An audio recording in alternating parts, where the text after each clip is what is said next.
Hey, what is going on, everyone? It's me, Mr. Mario, and welcome back to another episode of Mario's Minute. For those who do not know, this here is the second podcast that I do. My main podcast is called Mod Chat, in which I come to you all. It's a little more tightly edited and such, and that's where I talk about things that I find new, interesting, cool, maybe a little bit of news and such in the world of video game modding and video game console modding.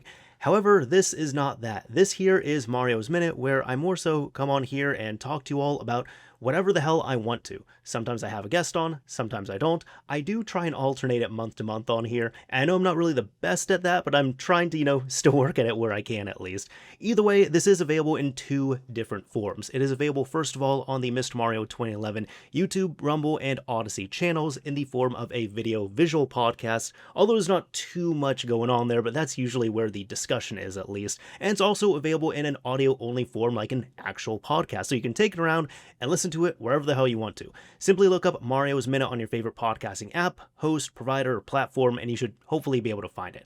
I know it's not available on all of them, but it is available on most of them.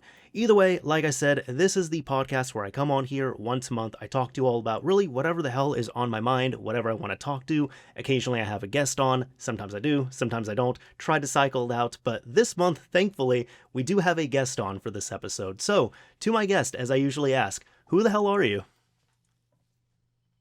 Someone not worthy of the primary podcast, I'm learning. Oh, well, I'm sorry. You want to come on sometime? Sure. I mean, we'll make it happen. I just haven't really done like a guest in years for that. But yeah, no, we can figure something out.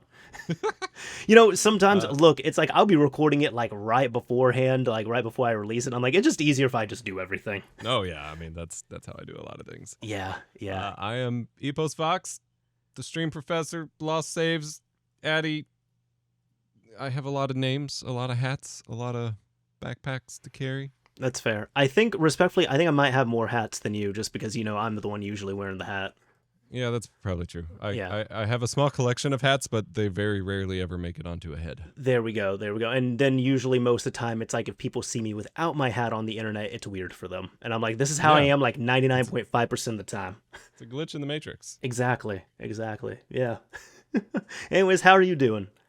I'm doing all right. I'm way too hot. Weather's stupid, but I'm living. Stupid weather is a thing. I understand that. I did want to, at least congratulate you on. I had this documented here. You are officially the person who's going to have the best audio on this channel, I'm sure. Oh yeah. We'll see. We'll see if the air conditioner cooperates. It should.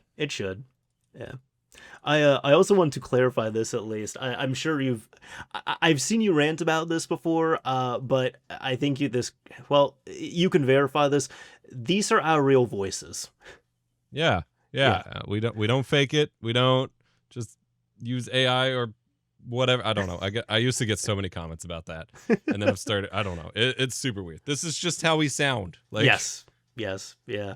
Yeah, I will admit there's, and probably like you have it too, but like there's a little bit of like a broadcaster that happens that's kind of like more professional where it's like, oh yeah, like when I'm talking on the microphone, like I guess I'll shift my voice a little bit, but it doesn't change itself. It's more just like, oh, this is how I'm presenting itself, but people already do that. It's like kind of how you talk to a spouse versus how you talk to your friends versus how you talk to someone at the grocery store. Your voice kind of changes depending on the situation. The same thing happens here, but it's like, no, this is my normal talking voice. I'm not putting any effects on it. And I know it's the same for you. Ladies and gentlemen, welcome back to Mario's Minute. Oh, yeah, see, I could be doing that at least, but I don't. Oh, hold on. My wife is calling me. Yes, honey. Oh, I will take out the garbage. Thank you very much. Be sure to comment, like, and subscribe. Bye-bye. So you're just staying in character completely.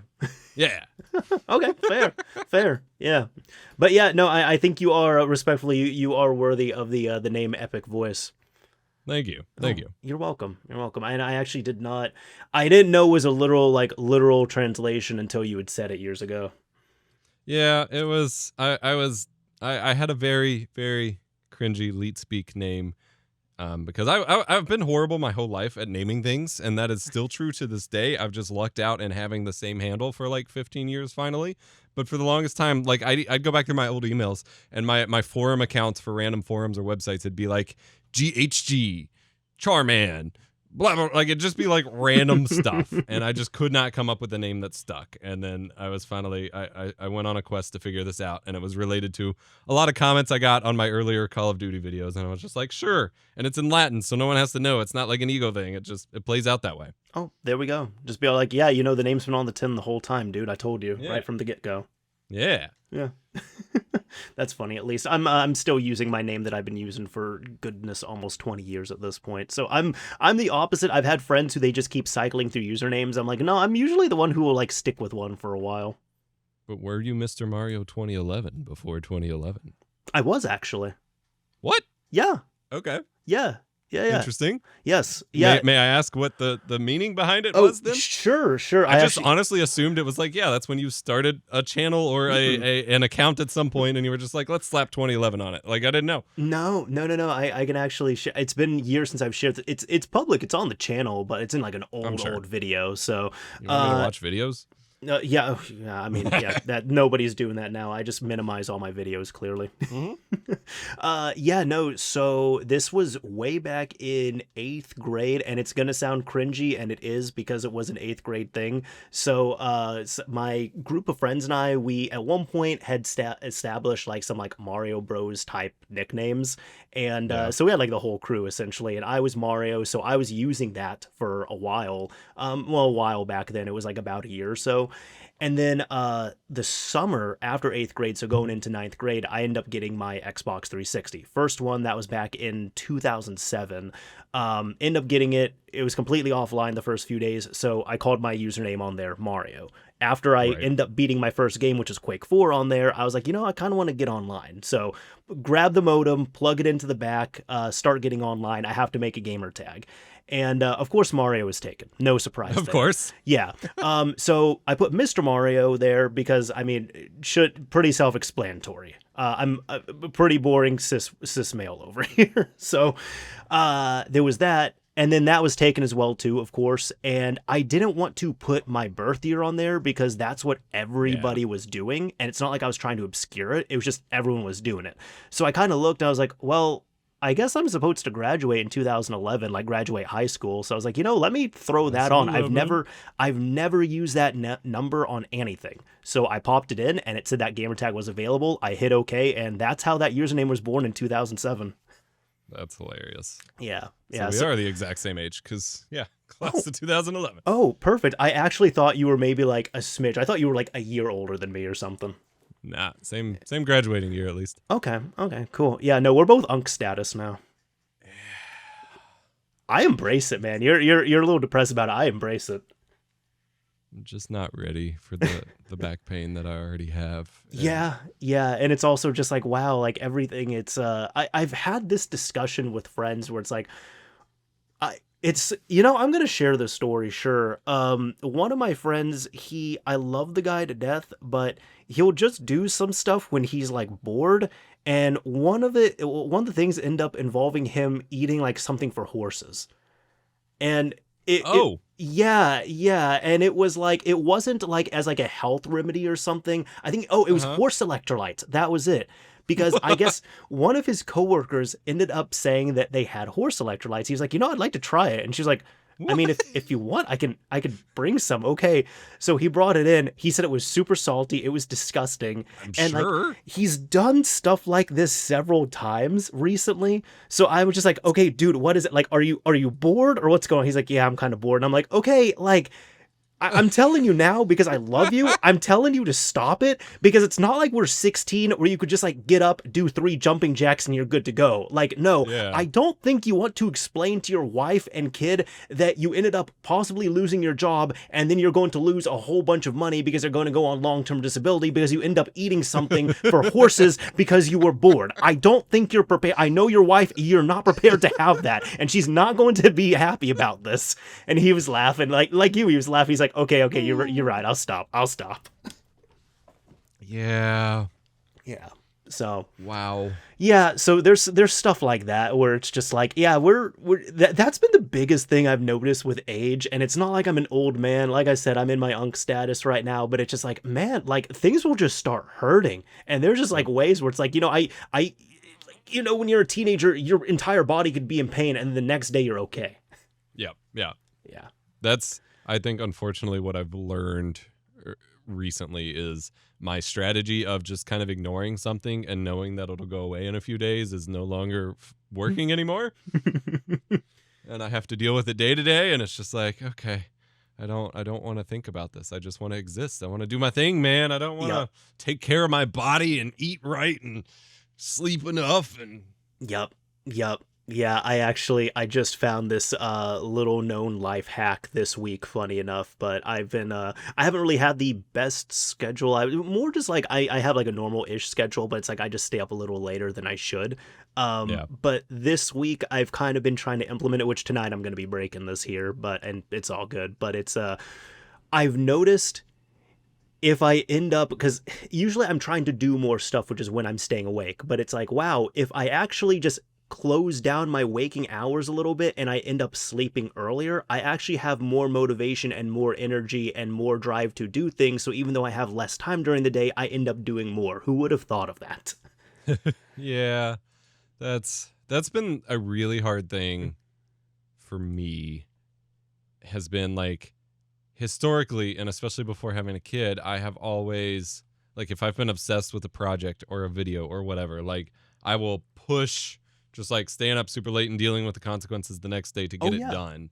And like, I'm at the point, like, if I haven't figured out what my threshold is, because sometimes it's like 5 hours and that's fine. And sometimes it's like exactly 7 hours and 45 minutes. But like, if I don't get whatever the arbitrary threshold of sleep is and then have to get up early with my kiddo for school or whatever the next day, like, I am wrecked, and then I have to nap or find a way to compensate for it. Mm-hmm. And I'm not used to compensating for it, but I'm also used to having that more flexible schedule in the first place, whereas now I have routines, man. Yeah, adulthood is such a pain. And then do you ever have the moment where it's kind of like you start looking back, you're like, how did our parents manage this? They had to have they had everything together. And it's like, wait, actually they didn't. They were just kind of learning as they went. And they couldn't look up this stuff because what were they going to do? Every 5 minutes go to the desktop and turn it on and log into AOL? Like, no, they just had to figure this out. Mom, why is the dial-up sound happening? I'm figuring out how to get you to bed. Exactly how it goes. Yeah. So no, it's been just anybody listening, just take care of yourselves. The more you take care of yourself now, the better it's going to be later on. I never wanted to hear that as like a teenager, but it's so true. And I don't know how you convince someone that. Like, I don't know that you could have convinced me of that as a youngin', but like, we got to find some way, because it's very true. Yep. And even like the human body is incredible with how much it can withstand. And even with that, it's like, I mean, you could go without like the most amount of sleep or like kind of like skimping on that for a bit. But it's like, certainly I can say this, like if I'm running on like 2-3 hours of sleep a night, not saying it's healthy, I'm not advocating for it, but it's like, I could even still do that in my late 20s to an extent, but then when life ends up beating you down and there's just a lot going on and a lot of like responsibilities and more things, and then with age, it's like, no, you can't really do that as much now. Yeah, it catches up with you, whereas like, I remember in high school and stuff, I'd just do like multiple all-nighters or something, and it's like, I did not do that. As long as you have a weekend day and just sleep for like 12 hours, then you're good. And it's like, no, you're wrecked for at least a week if you just do like one all-nighter, or just like you said, a few back-to-back days of just only a couple hours of sleep. Like, you got to take a lot longer to recover from that now. Exactly. Yeah, one of my friends, one of my best friends, this is years ago, he's able to sleep now, thankfully, but I guess for the longest time, he just had really bad insomnia, and he just dealt with it. So he's like, I'm just going to, use it for more time to, like, do my schoolwork and do, like, all this other, like, play video games and just have fun. It's like I kind of hacked up my life, so I have 24 hours in a day versus 16. And it worked really well, and, like, his wife knew about it. And, like, they got married and then had a kid and everything. And then after the kid was born, his wife was like, hey, so I had this kid in me for the last 9 months and you don't sleep. So I'm going to sleep every night and you're going to take care of the kid. And it worked. But then 3 weeks in, he had zero sleep, like 0.00 hours of sleep. And he used to, and I asked, I was like, what about the insomnia? He's like, well, I slept like a little bit here and there. Like I had little bursts of sleep, but like he went like 3 weeks with zero sleep. And that's when he had to realize, like, okay, I kind of got to change my ways a bit. Yeah. Yeah. That'll do some permanent damage. Yes. Yeah. Thankfully, he's good now. But yeah, no, he had to get that insomnia corrected real quick. Yeah. Yeah. So this is one thing I was gonna, I guess, maybe clarify for anybody here, but I'm not even sure if, well, if you remember, cool. If not, or I'd like to hear your story on this. But I guess, how do we know each other?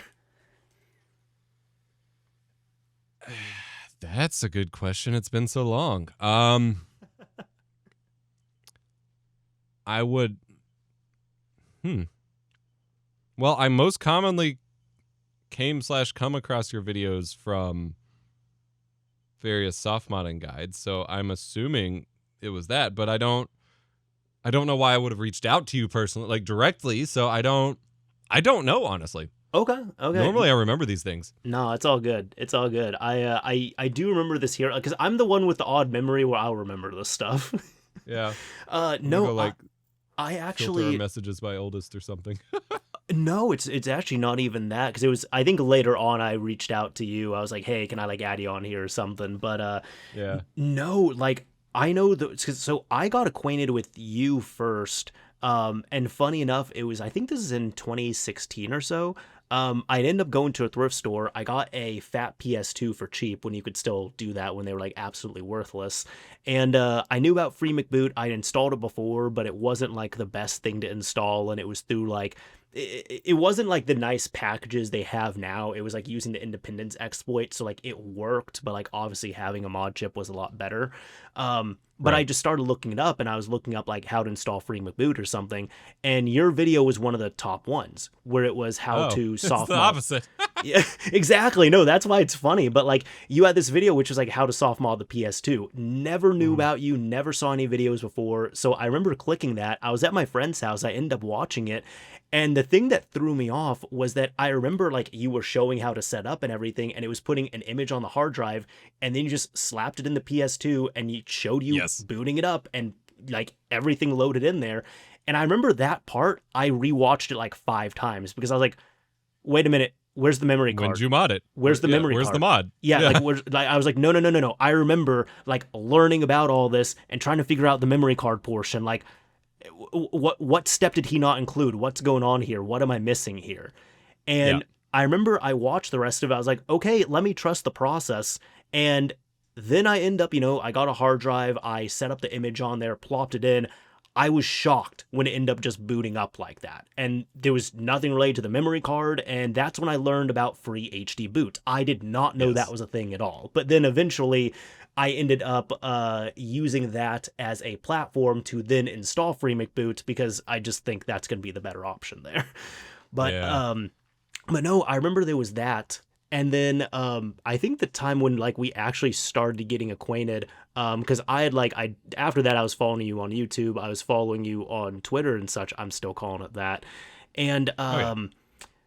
I remember there was like one day, I can't even remember the exact time here, but like there was one day I had seen, all of a sudden, like you commented on one of my videos, then you commented on another, and then like another, and then Yeah, I another. tend to binge watch when I find a channel that I like. That's fair. That's fair. And I was like, oh, okay, because my first thought, I was like, what did I do wrong? And then I saw you kept commenting. I was like, okay, what's going on? Then you messaged me, not messaged, you tweeted at me, and you said something like, dude, you need to promote your channel like a tiny bit more on here because your channel is gold. And I had no idea you did YouTube until right now. And I just remember I replied, I was like, thank you, but like, sorry, I don't really like to promote myself that much. Yeah. No, that's awesome. I will still die on the hill that I prefer, even though there's a lot of complications with the modern versions. Like I prefer just dumping a free hard drive boot image on an SSD and popping it in a PS2 and not screwing around with memory cards. I don't know why, but to this day, I will mess with it. Now, all the exFAT stuff is a nightmare and still does not work fully properly, and I can get it working once and then not be able to recreate it and tear my hair out. And so most of the time my PS2s actually end up with their hard drives out and not having any games on them, because I will spend like 4 hours getting it set up and then accidentally mess it up and just be like, all right, I'm putting a disc in, screw it. Really? But that method was, even at the time, because yeah, that was like 2015, 2016. At the time, that was already a kind of dated method, but I specifically wanted to not go on eBay and buy, I already had like 8 PS2 memory cards. I was like, I don't want another one of these. I just want the hard drive. And I was like, wait, you can do it and it just loads from the hard drive. You don't have to trick it. You don't like whatever. I was like, that is gold. And so like, even though the freaking WinHip stuff is a nightmare, like even at the time, it's like, wow, good thing I have a Windows XP computer around. Okay. But like I to this day, like that is still free hard drive boot in general is my preferred way to go. That actually, I did not expect that. I like hearing that. That's a little vindicating because I haven't used it in a while, but like my main PS2 is a fat one I have in my game room. It doesn't have the exFAT setup on there. It's got I like FreeMcBoot because it boots a lot faster. Yeah, but that's true. Yeah, but the actual hard drive image is still, the limited free HD boot setup on there, but like it actually works. It runs fine. I have most of my cover art on there. Cheats kind of work. It's like for the most part, it's like I can hook it up to my TV, turn it on, and I can get into a game even years later. It's still fine. Yeah, no, and that's honestly, I regret trying to go through some of the updates and stuff because I used to have like a fully customized free McBoot menu. I forget what it's called, but where like I had shortcuts that I manually typed into all the emulators to all the like different things. Like I had it fully decked out and I was like, well, there's updates after 20 years. I guess I'm going to try these updates. And then I've just never kept like a static setup anymore. Yeah. I like the exFAT thing. Like it makes it so much easier, but it's so hard to get drives to like stay recognized. And maybe you can correct me if I'm wrong, but every time I look into this, Grimdoomer archived his build. Yes. And everyone says it's merged into the nightly or the beta. And then I download it and it's missing a component and will not let you actually access the exFAT hard drive. And so I still have this like archived version of Grimdoomer's build because that's the only one that actually works. Unfortunately, what you were saying is correct. It was not supposed to be like that, but that is how it went. Okay. Yeah. I kept assuming because I can only keep tabs on this stuff for like bursts. So I was like, I'm assuming I'm doing something wrong, but I'll just keep doing this. But that's fair. And that's and actually now I guess if anybody's ever wondered this, that's why I haven't really covered the exFAT method and everything on there because I'm one of those people, if I'm going to like do an install video or recommend something, I like to link directly to like the GitHub repo and all that stuff that's there. And for like OPL installs and things like that, I want to link to the latest ones and support the developers and, the modern development that way. But it's like, well, this exFAT feature still hasn't been merged into the main, I guess the main repo there. But I also now, when it first came out, it was fine, but it's like now Grimdoomer's build of OPL is several years outdated, so I also just don't want to continue to recommend this outdated build. Yeah, and there's already been enough controversy with the two different websites with the forked version of OPL for a long time. And,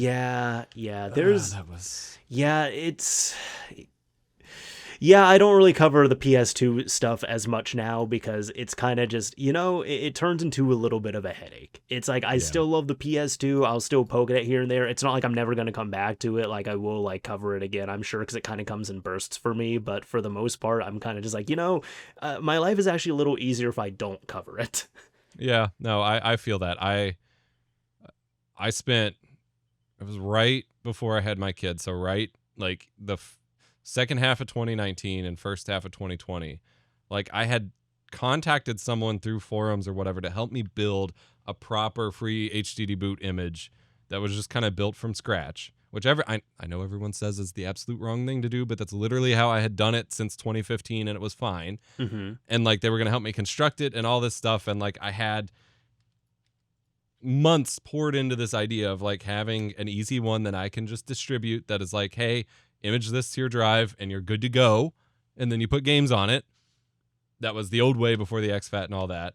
Yeah. And like, even then it's just, it quickly, with all the updates, because it felt like OPL was not updating a whole lot, at least in things that you would care about for a long time. And then it's like a bunch of updates. It's just like, none of this is worth it anymore. And I'm at the point in my life where like, I'm much more likely to play a game if I pick it off a shelf and put it in than scroll an infinite list of games on a hard drive anymore. So that's fair. The tinkerer in me wants to keep doing it, but then when it comes time to actually sit down and play a game, it's like, okay, Wait for the cover art to load. Wait for the cover art to load. Wait for the... Okay, never mind. I'm putting a disc in anyway. I will say I'm okay personally with because I guess with me I used to keep up to date on every single thing, and now just being busier, older, a little more tired and such, like I don't do that as much now. So it's kind of just the stuff that keeps me. And I'm sure people can see with my channel when like a certain console has my focus, I'm gonna make more content on that one at the time. But for me, I'm more the person like. Even if my PS2 setup, I know it's outdated, but it's like, I don't mind scrolling through the list of games. If I could just like come back to it in a year or two, if I can go there, turn on the system, boot it up, and it just works, I can just scroll down to my game and within a minute or two be playing it. I'm okay with that. Yeah. Yeah. So I don't have to stay, completely up to date on the latest stuff. And then usually if I am staying up to date, it's kind of like it's because it's something like I'm continuously using, or there's like really cool features to me. One example is, have you looked into like the Arc 4 custom firmware for PSP? I am halfway through installing it, I'm pretty sure. I got the consolizer. Oh, okay. Kit. Okay, and got it. Bought a busted PSP because I didn't want to use mine because mine were like working. So I bought a busted PSP on eBay, and I was going through and getting stuff set up, and I don't remember. I may have frankly just ran out of time, but I was working on this in like May. Mm-hmm. And so I've seen it looks really cool, and I was in the middle of setting it up and just never finished. So I need to get back to it.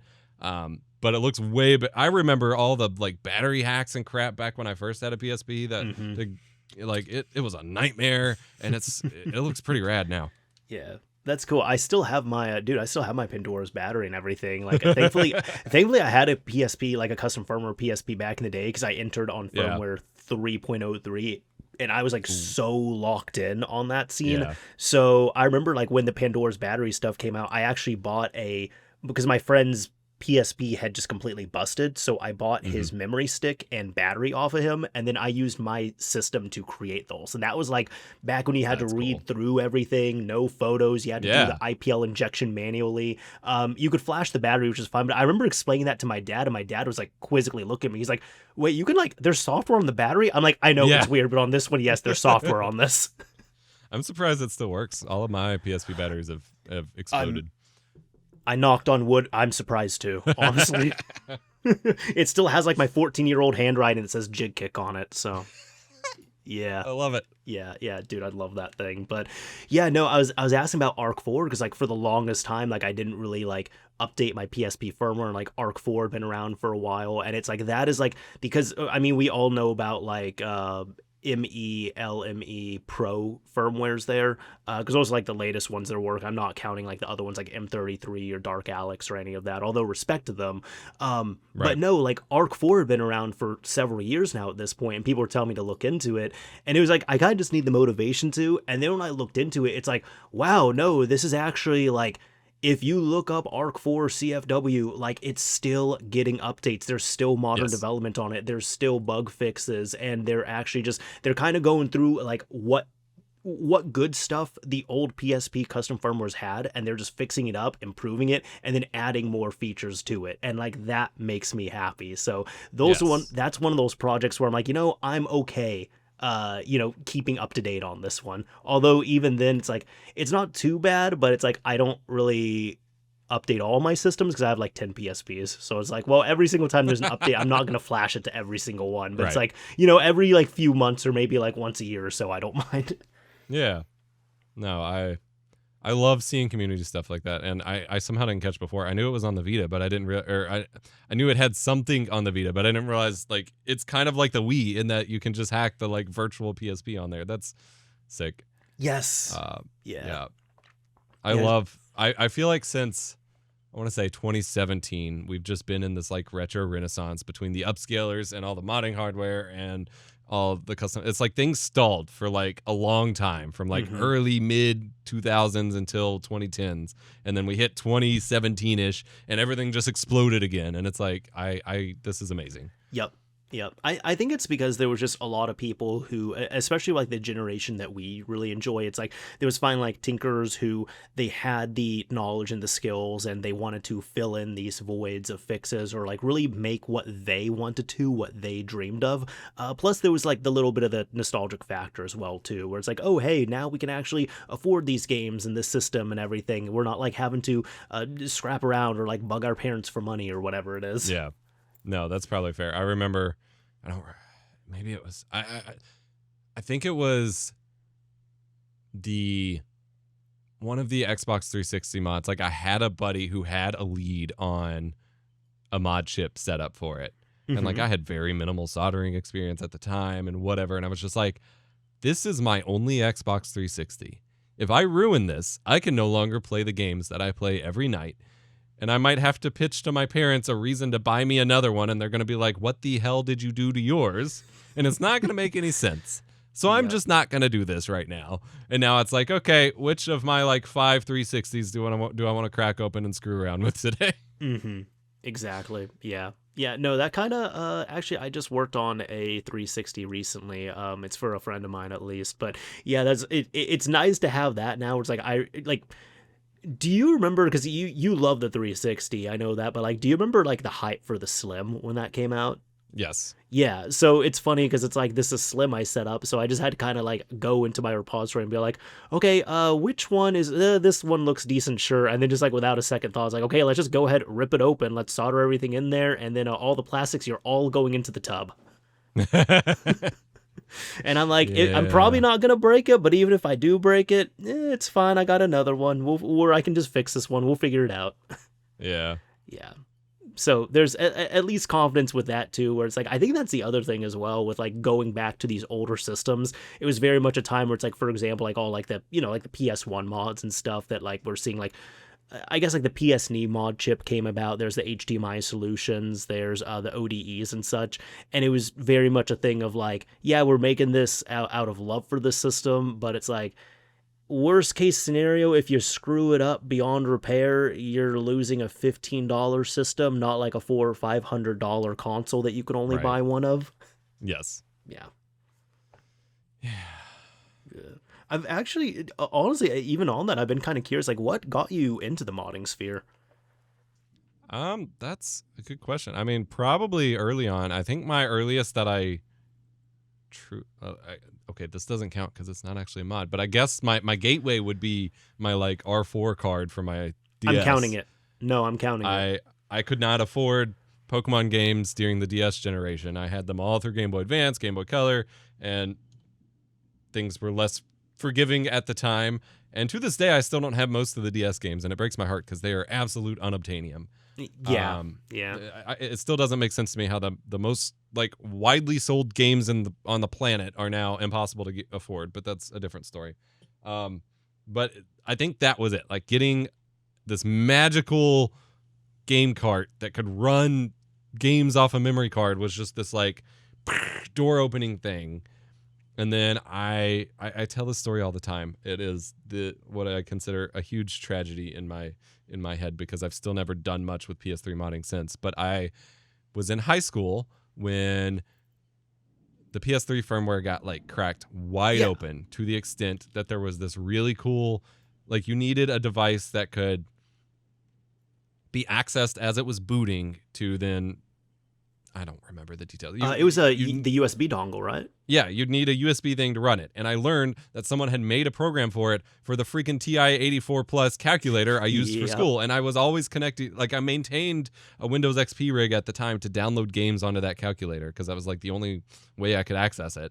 And so like I had this all planned out at school. I found out about it like the night before. And so at school, I got the thing downloaded onto my calculator. As soon as I got home, I was going to plug that in, boot it up, and finally mod my PS3. I don't know what I thought I would do with it because the hard drive was not big enough to hold a lot of games, and I didn't even have a good source to get ripped games from at the time, but it was going to be this mind-blowing adventure. Sure.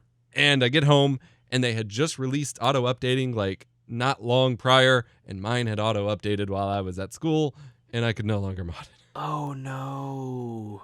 And so those were my first two like direct console modding experiences. I've always been into tinkering stuff. Like I've always cracked open PCs and screwed with them and done little things like that. Like I said, running games and goofy stuff on my calculators. But that was my first experiences with console modding stuff. And then I kind of shied away from it for a while, but mostly because I wasn't confident. I had no soldering experience for a long time, and wasn't confident that I wouldn't screw something up when it did require that.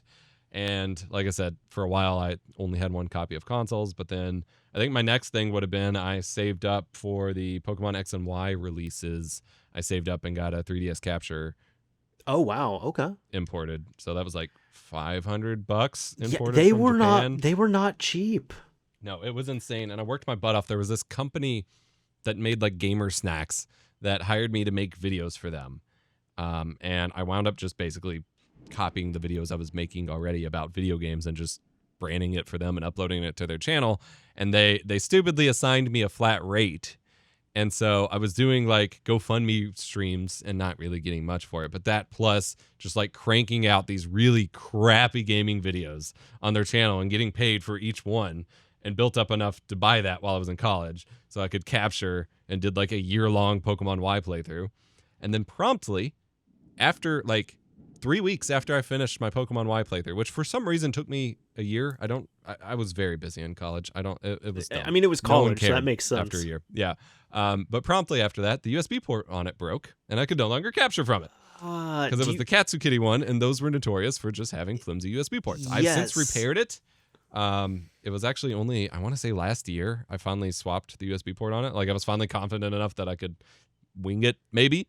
Nice. I think it's still a little loose. Like I just think the way it's set on the board, like there's just no strain relief. So like I think it's still not great, but I've since acquired someone else's USB-C capture 3DS, I'm pretty sure. Okay. And so I have a backup, one of the modern ones. That's one of those things, like 3DS capture has just never really been great, because there's that one, there was the Loopy, and I think there's like another, I think the new one out now is just called like 3DS capture, I want to say. And even like when, I mean, shout out Mozzo USA, like friend here, but like I believe he's even said he's installed several of them, and he's like, yeah, no, these things suck, because it's like it's a bunch of flex PCBs essentially, or like FFCs, but you have to cut them yourself. Yeah. Okay. Yeah. So I mean, he'll install them. Like he'll do them, but he'll also like charge like an adequate price for it too, because he's like, no, these things suck to install. Yeah. I was super bummed when Japan did their whole console modding ban. Yeah. And shut Katsukitty down, because they had mods for the PS Vita, for the Switch handheld version, and stuff like that. And there's something like my whole start of my career, I guess, was kind of built around just the fascination of gameplay capture. And so the idea of capturing stuff from handhelds, the way it was like natively played, is just so cool to me. Mm-hmm. And so it bums me out whenever we lose options or just don't have options for stuff. Like I still want a way to get native video out of my iPod video. Like obviously you can play videos from it, and there's like, there's even component cables for it, but it's a dedicated, like it switches display modes to output a video over that signal rather than capturing the screen. And there's like games for it and stuff. And like no one cares about this, but there's no good archival footage of this kind of thing, because you just got to point a camera at a very reflective screen to record it. And I'm like, I want to figure out the display pinout of the display and figure out some sort of driver board that can brand, I want to capture everything for some reason. Like it's just been this weird obsession of mine for like 20 years now. It's the archivist in you, right? Yeah. Okay. Yeah. No, I get that. I mean, I've had that too, where I was like, there'd be times where I'm going through, I'm like, I got to save everything. I got to record everything that's going on. I got to log everything. So I understand that. I get where it comes from. It's a dangerous path to go down. It has thoroughly damaged my relationship with gaming, cost me a lot of storage capacity for no reason. The storage capacity I can certainly back up. I'm curious about the gaming thing. So I started out doing like gaming content. Like that was my goal, was I was going to be like, it was with the first wave of gaming YouTube. This so like this was pre-EposVox, right? Yeah. This was pre-EposVox. And even for like a few years of EposVox, like I went through a lot of phases. I was doing normal. Actually, when I started it, I wound up starting up a co-op Let's Play channel with my wife. And this was before the Game Grumps and the Achievement Hunters and all those really took off. So like the group format hadn't even been a thing yet. And I was like, this will be the future, man. And I guess I was right. I just couldn't dude, my video titles and my like marketing back in the day was the worst you've ever seen. Like I get it. I had no clue what I was doing in that regard. But like that was the start of EposVox. Like it started as like, okay, this is going to be me. And then very quickly I was in this relationship and we were playing and recording all these games together. So it became a co-op gaming channel. And then around Pokemon X and Y launch, I also got like my Walmart had the next run of Pokemon cards early. And so I got early access to Pokemon card openings and then started doing news videos for the new Pokemon games coming out. And this whole phase for like 6 months. And then that fizzled out when it took me a freaking year to do a Let's Play of a Pokemon game. And then eventually over the course of that, I transitioned full-time into tech. But like my goal since, I want to say since 2006, but that concept didn't even exist back then. But since at least 2010 was I was going to be a gaming YouTuber as a concept, as a job, as a notoriety. And so that meant I constantly had to be filming Let's Plays of these random games that no one cared about watching some random dude play. But like I had to record Let's Plays of everything I played, even though I didn't roll credits on that many games. So I'd record like 4 episodes of a Let's Play and then never continue it. I had to record every multiplayer match and spend hours scrubbing it for clips because it was not easy early on to just record like the last 30 seconds so you could get that cool clip. Like you had to record everything and then cut it out. And so, and then I'll say real quick too, like you can attest to this as well. It was not a normal thing to have a computer so close to your TV, so close to your console, and have your computer on and recording. Like that was never a normal setup for us growing up. No, it was not. And I got my first HD TV in 2009, my first flat screen TV in 2009. Okay. Yeah, I had saved up that entire year and then asked everyone who would possibly give me a present to only give me money for Christmas or for my birthday. Sorry. And I was like a $600 TV for this really crappy, game mode didn't exist on a TV yet, whatever. But it had HDMI, VGA, and component composite. So it connected everything. And it was this 36 to 40 inch, I don't remember exactly, TV that I just sat on my desk and was like, this is how I'm going to play consoles and capture them. And it was horrible. Because it's like a 36 to 40 inch TV directly in your face. Yes, in your face. Massive screen door effect because it was only HD. The native res was probably like 1366 by 768, not actual 1080p. Oh, okay. Because that's how most HD TVs were. Even if you could set it to 1080p on consoles, if you hooked it up to a PC, it's like, yeah, it's 768p. I actually did not know that.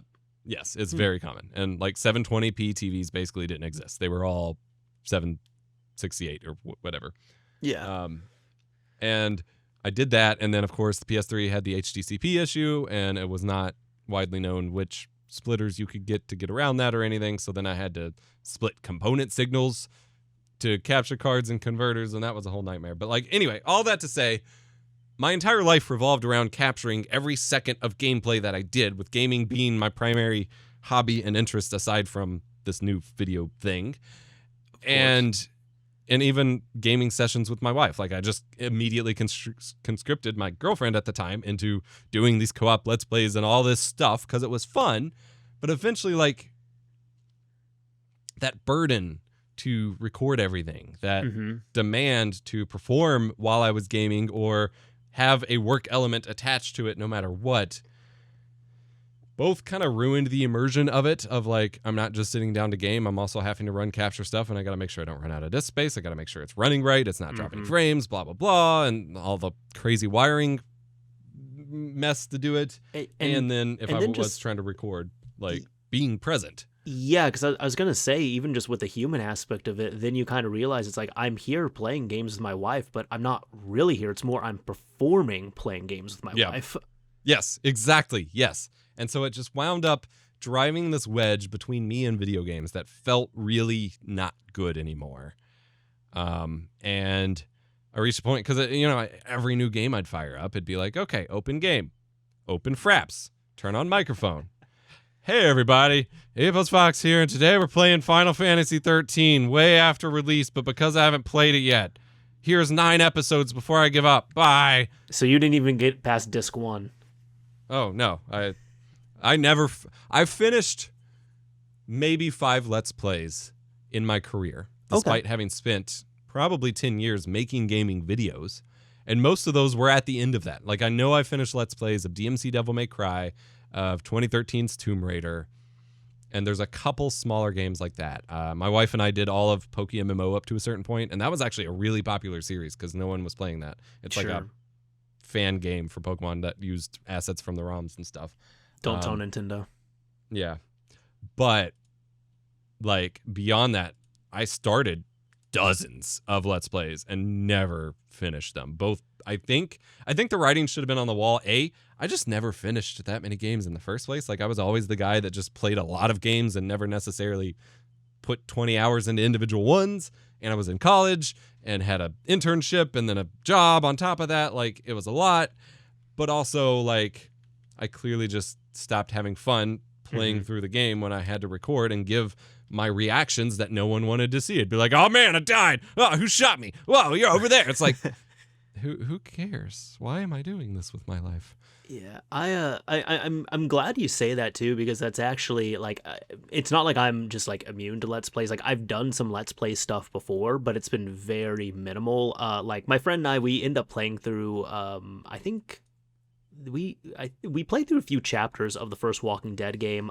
Devil May Cry 4, I did like a little bit of it at the beginning, but like for the most part, like my own Let's Play stuff, I've kind of just been content with like, and people will see it like every few years I might just drop like a random gameplay video, or like I'll just feel like talking to like the audience and I'll have gameplay in the background, but I kind of just keep it to that commentary. Yeah, exactly. I still love that. I know it's dated. Yes. Actually, it's been kind of coming back in a way for a while, but like I still love that format, as ridiculous as it is. But then because it just doesn't really matter, like you're not performing there, like I can still play the game and enjoy it, and I'm not beholden to recording every single thing. Yes. Yeah. No, I have a massive soft spot for that format of just talking over gameplay because it's so accessible, it's so casual, like you said, and you can use you can capture whatever footage. Like you can go overboard editing it and making sure you have shots for every individual thing you talk about, but you can also just have like basically a long play of whatever you're playing at the time or some multiplayer matches. Exactly. And it's fine. And it's fun to watch for me. It's funny. Like you can get comments on them today from people who have never seen this era of YouTube and are like, "Yep, what is this video? It's like a podcast, but you've got gameplay, but the gameplay doesn't have anything to do with what you're talking about. Just show your face, man." And it's like, why would you care to stare at my face while I said this anyway? Like, I don't know. And it's funny because like now it's like being on camera is appreciated more, but even back in the day, kind of having that setup was a flex because it's like, okay, you can actually afford to get a capture card and hook it up to your system and then record it. 720p and put out like that was a flex right there. Yes, that and. Oh, you have a MacBook with a webcam that's somewhat visible? Whoa, okay, I can see you now. Like, I still remember all those old CNanners check-ins, and I thought it was the coolest thing in the world. And it's like, oh, we get to see his face. He can talk to us. Whoa. I am curious with this, though, because you were talking about, like, you know, like performing with your gameplays and such. Have you ever, like, cameras off in this instance, right? But like, have you ever been around someone who it's like you and your buddy are playing game, and have you ever been around someone who is doing that? Like trying to perform as they're playing, kind of? Yes, yeah, but there's no microphones, there's no capture, there's none of that going on, but that's just like how they're playing. Yeah, I think I have a little bit, not as much with the YouTube influence, but I had friends in high school who like very much thought they were going to be, this wasn't, like the word barely existed at the time, but like esports pros. Yeah. And so we'd have like a big Halo LAN or something at some sort of sleepover, and they'd be like super cocky and talking about, yeah, I'm going to go for this trick shot over here, man, or whatever, blah, blah, blah. And it's like, dude, we're in our pajamas eating pizza. Relax. Like, what is this? I was asking because like that's funny, but it's like the closest I could think of it was when I was in college. It was when the PT demo came out, and some friends and I, we like some of them were hosting a get together, so I brought my PS4 and we were all gonna play through this together. And there was one dude who he decided to take the controller. And it's like, you know, this like atmospheric horror game. Nobody knows anything about it, right? Because I wasn't spoiling it. But then the problem was he's like going through this and he's trying to be like hype, and he's trying to like, essentially he was trying to be like the Game Grumps. And it's just like, dude, you sucked all the energy out of this just by being annoying, and you chose to do this on purpose. Yeah. And I remember like one of my other friends, like we didn't really hang out with that dude after that, but like one of my other friends, we were kind of talking about that, and I was like, yeah, no, he was kind of trying to do the Game Grumps thing, and he was like, wait, was that it? Was that why he was doing that? Because this guy knew of the Game Grumps, but he didn't watch them. He's like, okay, no, because I was trying to figure out why he was just like trying to like act and like be funny while playing this game, but I didn't know he was trying to be like the Game Grumps. Yeah. Yeah. No, I kind of really worry about some people of the younger generations who have played less video games than they've watched, and they grew up watching PewDiePie or Markiplier or whatever, and like not even saying this looking down, but like that has to influence how you interact and play games when that's been your primary exposure. Like it's got to be weird having people that like play that way naturally, because they've spent more, a lot of statistics have come out that a lot of younger people spend more time watching people play games than playing them. Like, I remember I have a sister who is like half of my age at this point, 14 years younger than me. So literally a whole separate generation, who is now finishing up high school. And like, she used to play Among Us and stuff with friends on their phones or whatever. And I just remember hearing it and being like, we were never quite that animated playing games at the time. Like we had moments, but she like sounded a lot like of a that YouTuber, didn't she? Yeah, a lot of that is very like stream reactions, and everyone else is like trying to, add to that or whatever. And I'm like, y'all aren't playing for. No one's watching this except the people play. Like, come on, like what? Yeah, I have I have two younger brothers, and one it's funny because you're talking about the influence there. This wasn't even recently, it was like several years ago. The youngest one, he would do this thing where it's like he never broadcasted himself or anything, but he'd like be playing games, and he would kind of like talk a little bit to himself like he was a streamer. And it was cute though, because even sometimes he would like get into it, and he would have like there was one day I kept hearing "Sad" from XXXTentacion playing, and it was because he was like pretending like that was his intro and all that, and he was like doing the talking and everything. And then of course I thought it was cute, right? Because I saw what was going on. It's like, okay, this is his version of playing pretend. My other brother came through and he's like, dude, stop it, you're not a streamer, like stop doing this, you're not a streamer. Yeah. No, so my own kid, we made the mistake of, because he's obsessed with Minecraft. Like that is his favorite game, his first like self-played game. Like it's his whole life to some degree. And we made the mistake of allowing him to watch some YouTube videos about Minecraft. And we try to heavily filter it. Like I picked one of the channels I watched in high school because it was a lot lower energy and lower key, and not like a lot of them that he can find these days. It's just like super like if we let him watch some of the videos, my wife and I will be trying to work at our desks right there, and we like find ourselves unable to think because it's just this constant stream of like noise and talking, and it's just like this is what brain rot is. But when we started out, it was a lot slower key and stuff, and then he would start playing Minecraft, and he'd just be mumbling to himself and be like, okay, hello everyone. Today I'm playing Minecraft and we're gonna build a mob spawner, or an XP farm, blah blah blah, and be sure to subscribe. And I'm just like, what is happening? Do you? I just honestly I hadn't thought of this in years, because I kind of realized I did a little bit the same thing growing up, but it was because I had a different influence. You remember Official PlayStation Magazine, right? Yes, I have way too many on a shelf. So you got the demo discs, right? Yes. Do you remember the cool moves on there?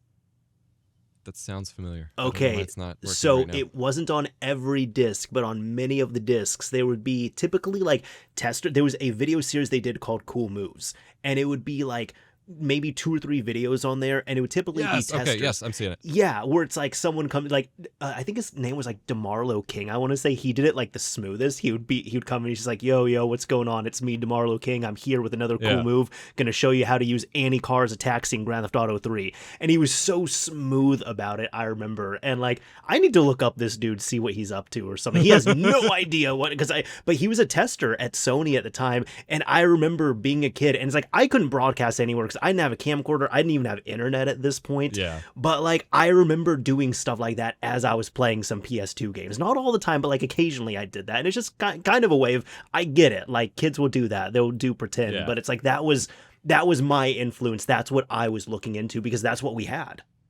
Yeah, I was always inspired by stuff like that, and like that's very much like the how to beat tapes, where it's like to beat the water level, you need to go down below the enemies and not get struck, and blah blah blah. Like those kinds of things were a huge inspiration for me. And then like skateboarding sponsor me videos were the big thing. Like I begged my parents forever to get me a camcorder, a little mini DV camcorder, so my buddy and I could make skateboarding videos to get sponsored. In the middle of nowhere in the States with no actual skateboarding skills. But since we could make a video, we were convinced we would just get showered in free skateboards, I guess. And so that heavily influenced like what we do goofing around. And then that kind of played into some of my earliest videos, because it would just be me and my buddy who made those videos kind of goofing off. And so it'd be like I'd edit together these videos that are like a montage of, and I didn't even know what that word was at the time, of like random skateboarding clips at a super low frame rate, and then like pointing the camera at our Call of Duty footage, and then something from the computer I recorded with like a Bandicam watermark on it, and just like these really mixed, basically like mixed media kind of videos that were like inspired by that, because I had no idea, there were no format like expectations at the time. We were making the formats as we went, and then our limitation was what, MTV or like a CKY video that comes out or something, and it was like even that, it has to go through so much rigorous stuff, because it has to go through all the standards and practices and go through distribution and everything. So it wasn't just like all of a sudden like bam, like recorded a 1 hour video of a Let's Play and just uploaded it directly to MTV servers. Like, no, that's not how it worked. No, it had to be much more tightly packaged. Yeah. But that was a huge influence for me too. Like those kinds of like anything I could get that showed, like to this day, freaking X-Play and Attack of the Show and stuff like are peak YouTube kind. It's not YouTube, but YouTube-esque cinema for me. Like that was the era of like, holy crap, you can talk to a lot of people about this nerdy stuff and make it look cool. Yeah, that's it's bringing up a lot too, because it's like, would you say now at this point it's kind of like there's still a part of you that taps into that, because in a way you're still kind of, and I mean in like a good way, you're still kind of doing like what you did as a kid before like any of this was possible. Because like I've never talked about this, like at least like publicly or anything, but like I know I think I need to find it.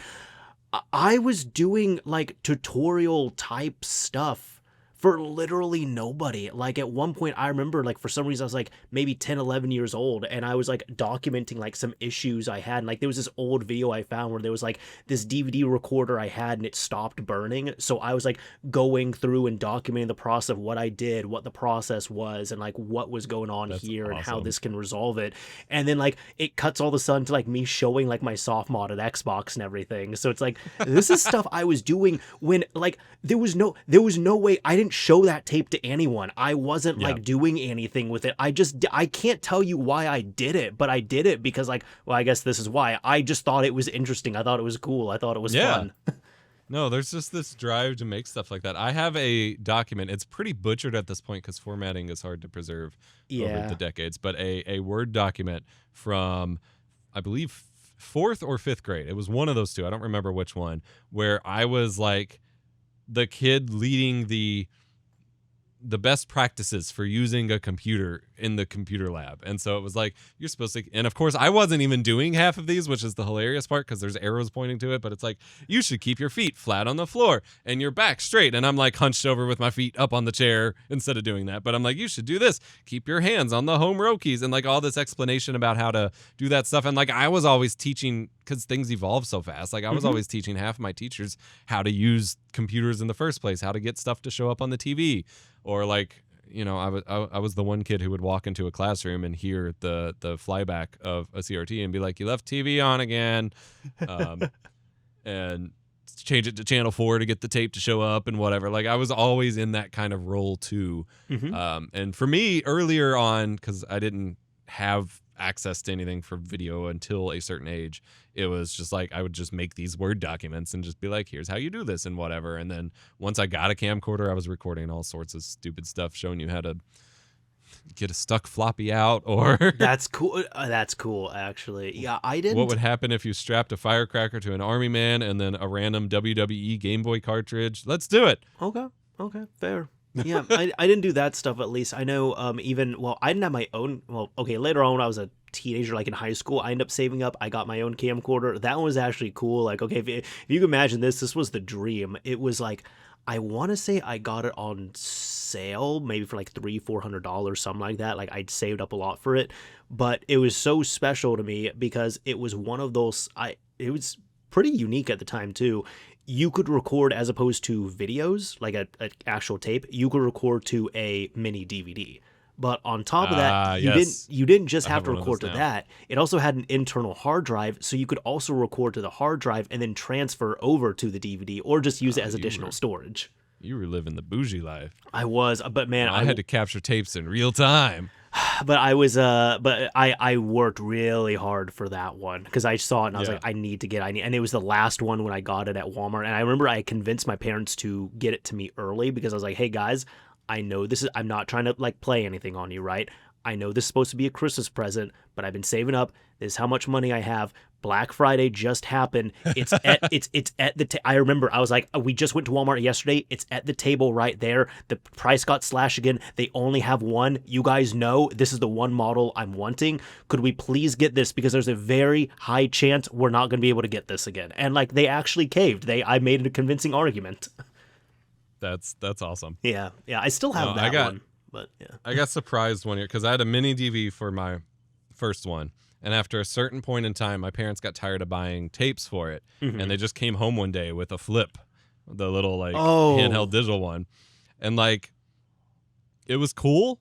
And I liked it at first, but like, there was something sad to me about not having the tapes that I had recorded to just like in a box for archival purposes or whatever. And I was kind of right because like looking back, I have so few of the recordings I would have made on that because I just couldn't keep like I had no clue how to keep up with files at that point. Like if a computer crashed or we reinstalled Windows or whatever, like everything was gone. And so like I have very few of those things, whereas I've actually within the past few years re-ripped some of my first mini DV tapes because they're still there. Like that's a sad thing about it too. There is something to I mean we all have like like a Google Photos app or something like that, but even like during that interim time, like what are you going, like if you're looking for like old family photos, are you going to flip through like the photographs you have or like the family stacks of photos, or are you going to go through the like floppies or zip disks or CDs that you might maybe have ripped, like burned these onto that might or might not work? yeah. No, yeah. So, yeah, I think there was that. It's nice you had mini DV at least.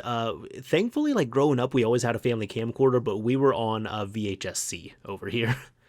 Oh, Yeah. wow. Yeah. Interesting. Yeah. I mean, I think my dad got it in like 93, 94 or something. And he went all out with it because he was looking at it as an investment. He was like, look, the family's young. It's going to be grown and everything. Like I want to capture these moments. So he ended up splurging on getting a VHS-C camcorder. And the fancy thing about it was that the viewfinder, not only it recorded in color, but it also displayed in the viewfinder in color, which was really novel for the early 90s.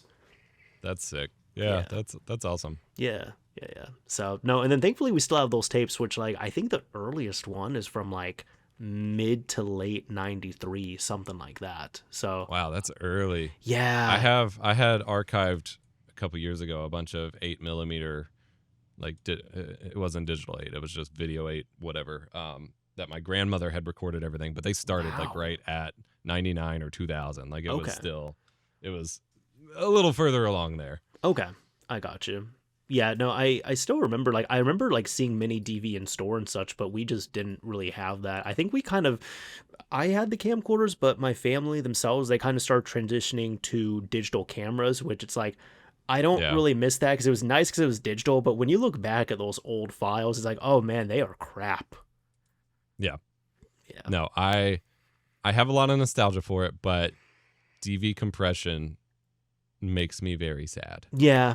Like, I kept assuming some modern thing would make it better, but like, I mean, it's literally a digital file on the tape. Like the compression that's there is always going to be there, and so it's better to just go tapeless with them if you want to use them these days. Like, you can get so much better. You lose some color accuracy and blah blah blah, but like it's so much better to just record to like a video scaler or something than record natively DV because the bitrate is trash. Yeah, I can agree with that. I've never even really looked into DV, honestly, but like that's kind of what I've heard about before.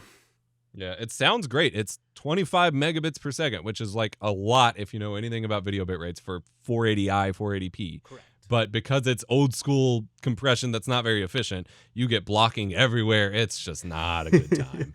Yeah, that is the nice thing. It's like the old like VHS-C captures I have. Well, not the captures, but the actual tapes. Yeah, exactly. Although the downside, there was at one point when my family went overseas, I worked so hard to find these tapes. We have 3 tapes from a trip that we did, and there's like some core memories on there. But it's funny because one of the tapes probably the first one was watched a lot more than the others. And I think also when we were overseas, I guess the story I was told was that they took the tapes somewhere that ended up like not digitizing them because it was way too early for that, but they essentially ended up copying the tapes over to like another, like they did a VHS transfer to like a main one, but they had to do the conversions from like NTSC to PAL. And I think in the process, they even lost some of the original footage on the tape or something, but it was like, and I think now it's fine, but it was pretty worn down. So the problem was, I remember when I was watching this first tape, because like with every cassette, I had to be really careful when I was digitizing them years ago, because I was like, okay, this is probably the last time this tape will ever get viewed, because it's just going to get played to capture to my PC, that's it. But I remember when I popped that tape in, when it got to the weak point, you could just hear the actual magnetic tape in there just crinkling. And just like the image was like starting to like cut to static and everything. And it was painful waiting through that. Just be like, okay, just please play, capture, don't get stuck, don't get eaten. Yeah. I know this is an old weak tape, but I just needed to work one more time. Yeah, and it's sad, like, they're so fragile in the first place. And then it's sad to have realized how really bad of a job most tape transfer services did, like both back in the day and currently. Like I don't know how bad it is currently. It's a lot.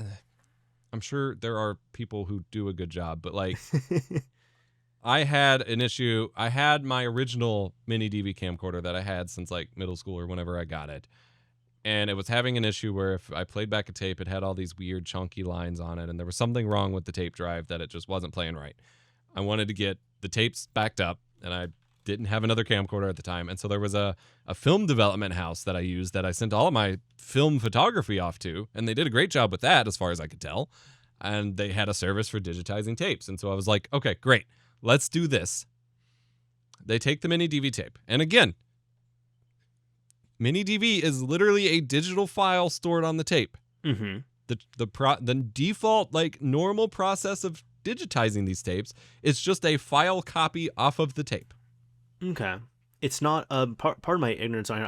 I'm looking up right now. Am I thinking of some was this the type that you could transfer through FireWire, or like you captured through Fire? Yes. It was okay. So I helped a friend with this, but I did not have one of these myself. So I think that's real quick. I think that's why I was confused, because I remember he was telling me that it was a digital file that was on the tape, and I was like, yeah, but we're hooking up through FireWire and we're capturing it. We're doing a capture here. Why don't we just rip the file off of this? Yeah, no, it is basically acting like a flash drive. You just have to load it linearly instead of transferring it like you would expect off of normal storage. Okay. So that is the way you transfer it. Like, theoretically, you should be able to get a bit perfect copy of what's on the tape copied over in no time. I mean, no time as in the length of the tape. Correct. What the service gave back to me was, and typically this is stored either in AVI if you're capturing on a Windows computer, or MOV containers. And it is, the codec itself is just mini DV. Like, it is literally copying it off the tape. What this service gave to me was a DVD and a digital version, but on the DVD was myfamilyvideo.mpg.mp4. It had been captured to a compressed, crappy MPEG codec and then recompressed to H.264 and then put on a DVD. That's really depressing, actually. So they took something where you can get literally as good of a copy as it gets off of this thing, captured it in like the worst way possible, compressed it again to ruin the quality some more, and then sent it over on a disc. And I'm like, I shouldn't be laughing, but I'm so sorry. Well, I wound up getting my own copy ripped and whatever anyway, but it's like you have to put in more work to do it the wrong way. Yeah. And that is, from what I can tell, how most transfer services are. Like, they have this weird specific setup that they rigged together by someone who barely knew what they were doing and just ran with it.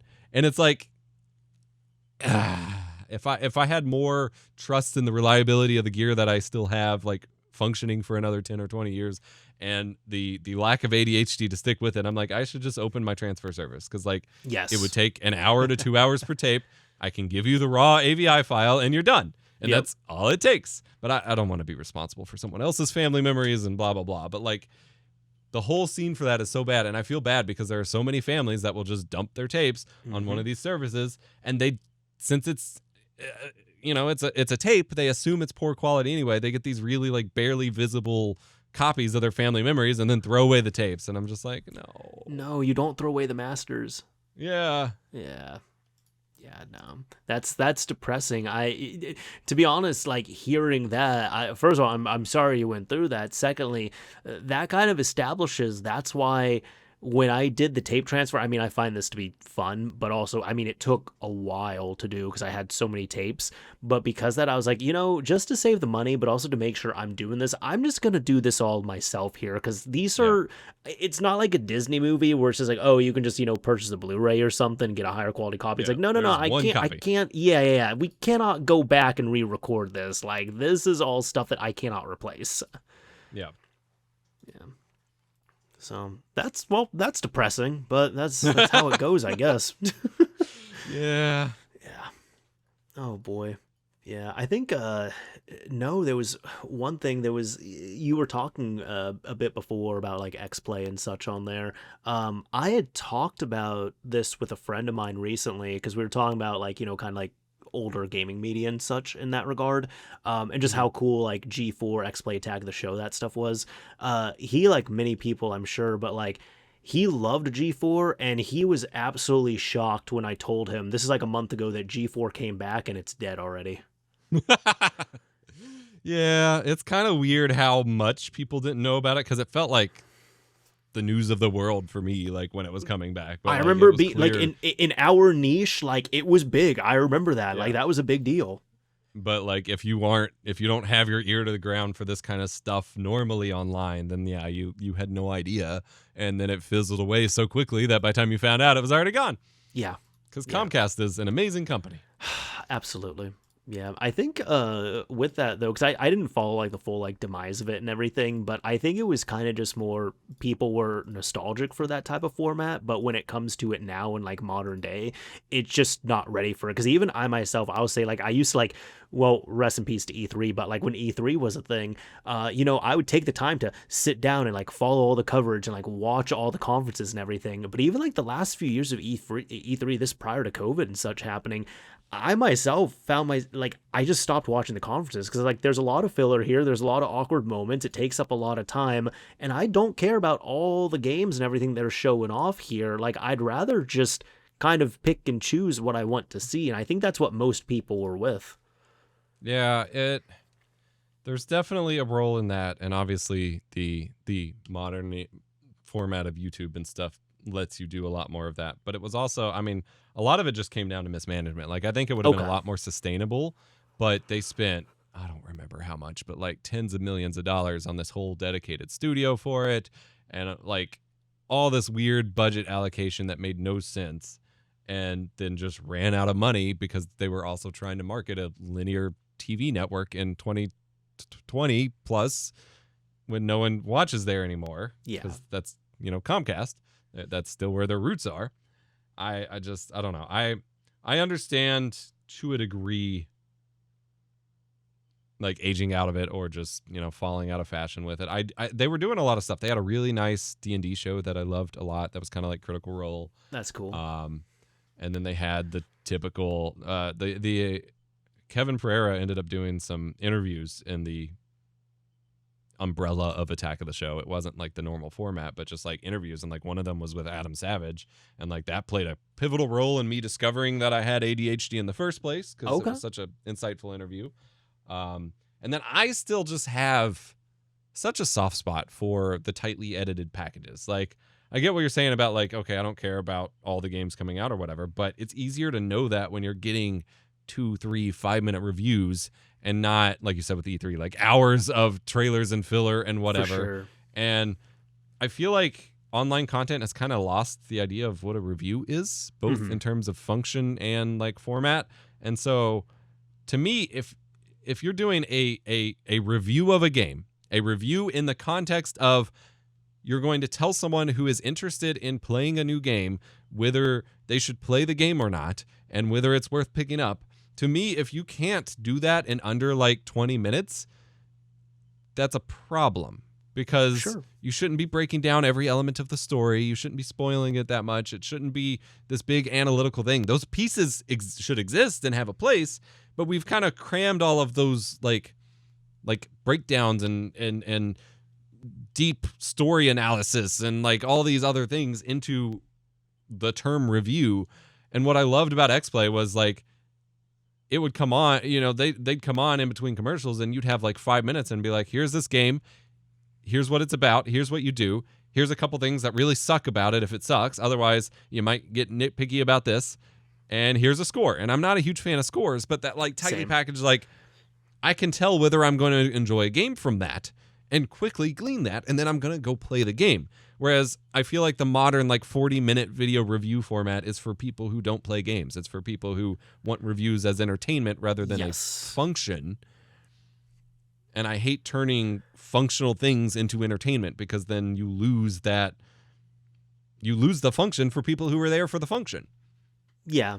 Yeah, and I can see both sides on that too. It's I think there is still going to be a time and a place, and thankfully there is an audience and even outlets, because you can literally just like choose your own channel and everything where you want to see that, like an hour review of something. Like if you want that with a bunch of production and everything, you can get that. That's awesome. But I know a lot of people have more of a appreciation for gaming, especially as they get older. Like they'll appreciate it more, but it comes in terms of seeing the art style or seeing, an hour review like that, as opposed to actually just like playing the game, because there's just a lot of people who aren't going to play as much or as often, or it's like it's so far and few in between, I guess, with so much being blasted at us at times. I struggle with this too, where it's like there's a lot of new game, like especially I play a lot of the older stuff because like a lot of new games don't really grip me. So when there's like a new game that comes out I'm excited about, it's pretty rare for me. Yeah. No, I feel that. And like I said, I think there's always a place for the bigger content. I don't think it should go away.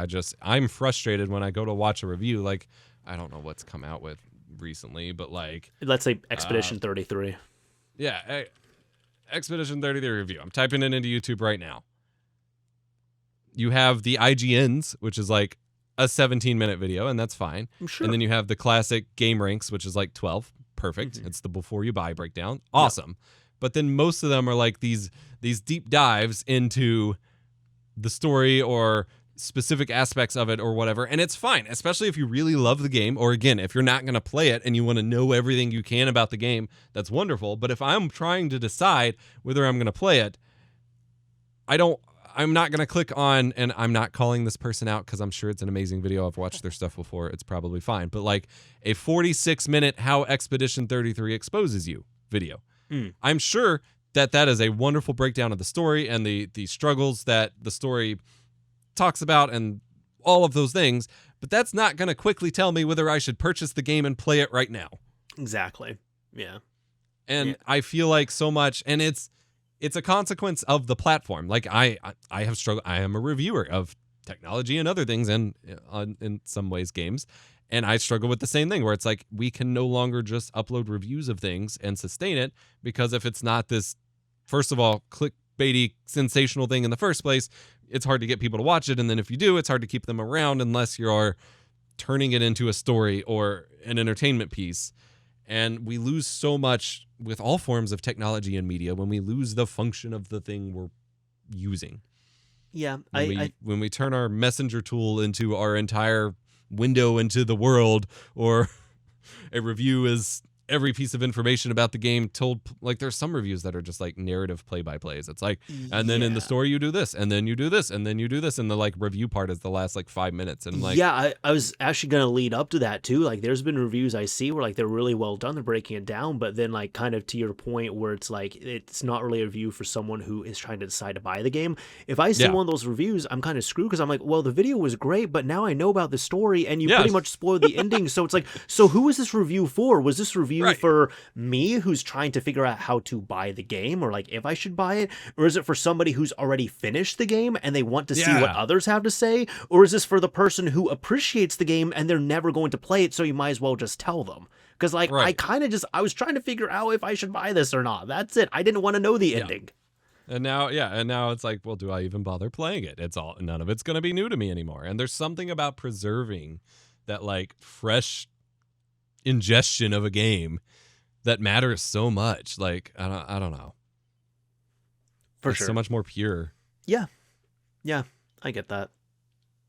And actually, you know, even speaking of pure, I know this going back a little bit, but like the G4 criticism I had that I was thinking of, I don't know what the functional reason was for it, but like when you have like an in real life like cast show and everything, it's really weird when one of the hosts is just behind a TV and the TV's literally in the studio. Like that never sat right with me when I saw the reboot. I'm like, okay, there's 2-3 other human bodies there, and then you just have a TV. Yeah, I get that.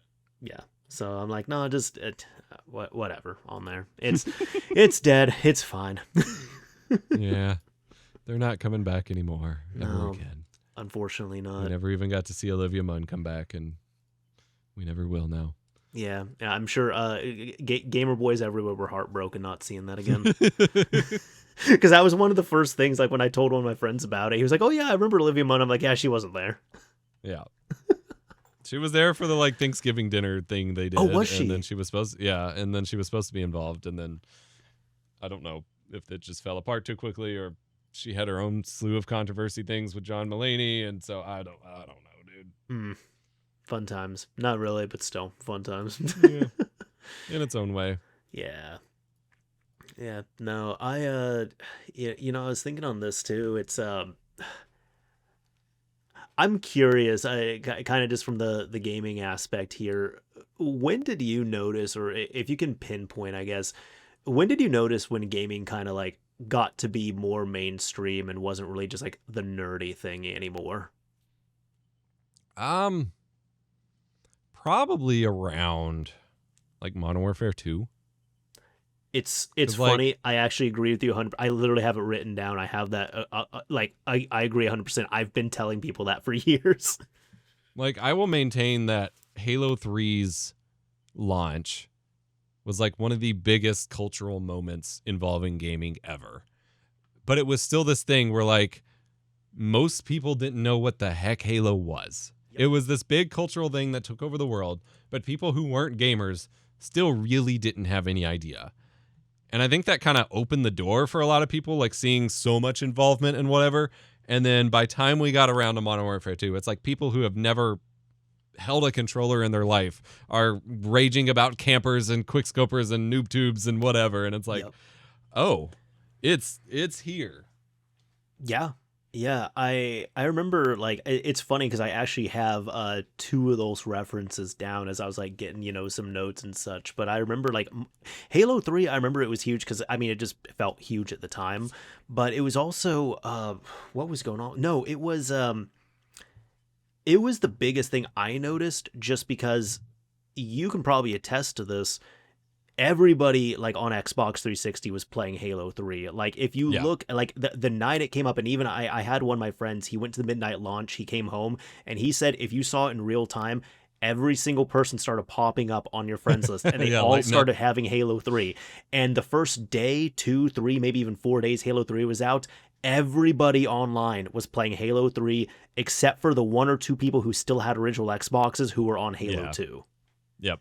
Yeah, like that was it. And then I remember actually like people who weren't in the know, they were like laughing about this, but I remember how big of a deal it was too when like Dr. Pepper ended up working with MLG, and they had like MLG labeling on the bottles, which was really wild to see. Yes. I remember the very brief window when I could turn on my parents' TV to ESPN and watch MLG Final Boss versus whoever the heck in Halo 3. And it was just like, this is on TV. Yup. This is amazing. Yup. And then that lasted not very long. Now, did you ever try and argue and say that technically esports are sports and technically Halo is now a sport because it is on ESPN?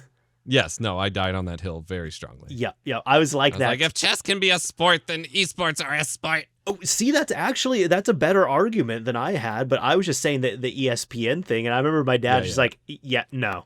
And I'm like, it's on there, it's on the sports network, man. It's competitive play, man. Yeah, but Might not be a ball, but whatever. Exactly. You can play like Griff Ball, it's fine. Yeah.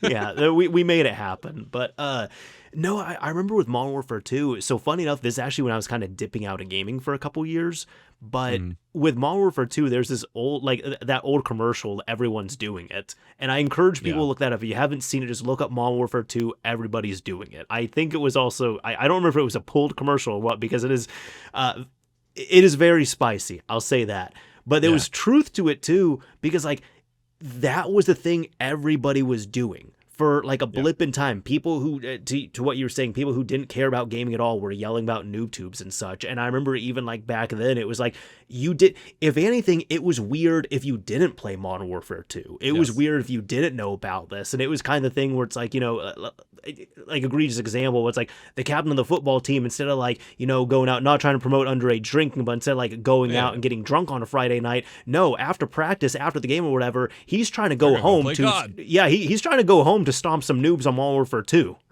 Yeah. Yeah. No, that definitely for me was the big one. And then like from there, a lot of people filtered into, Madden and things like that for the mainstream gaming.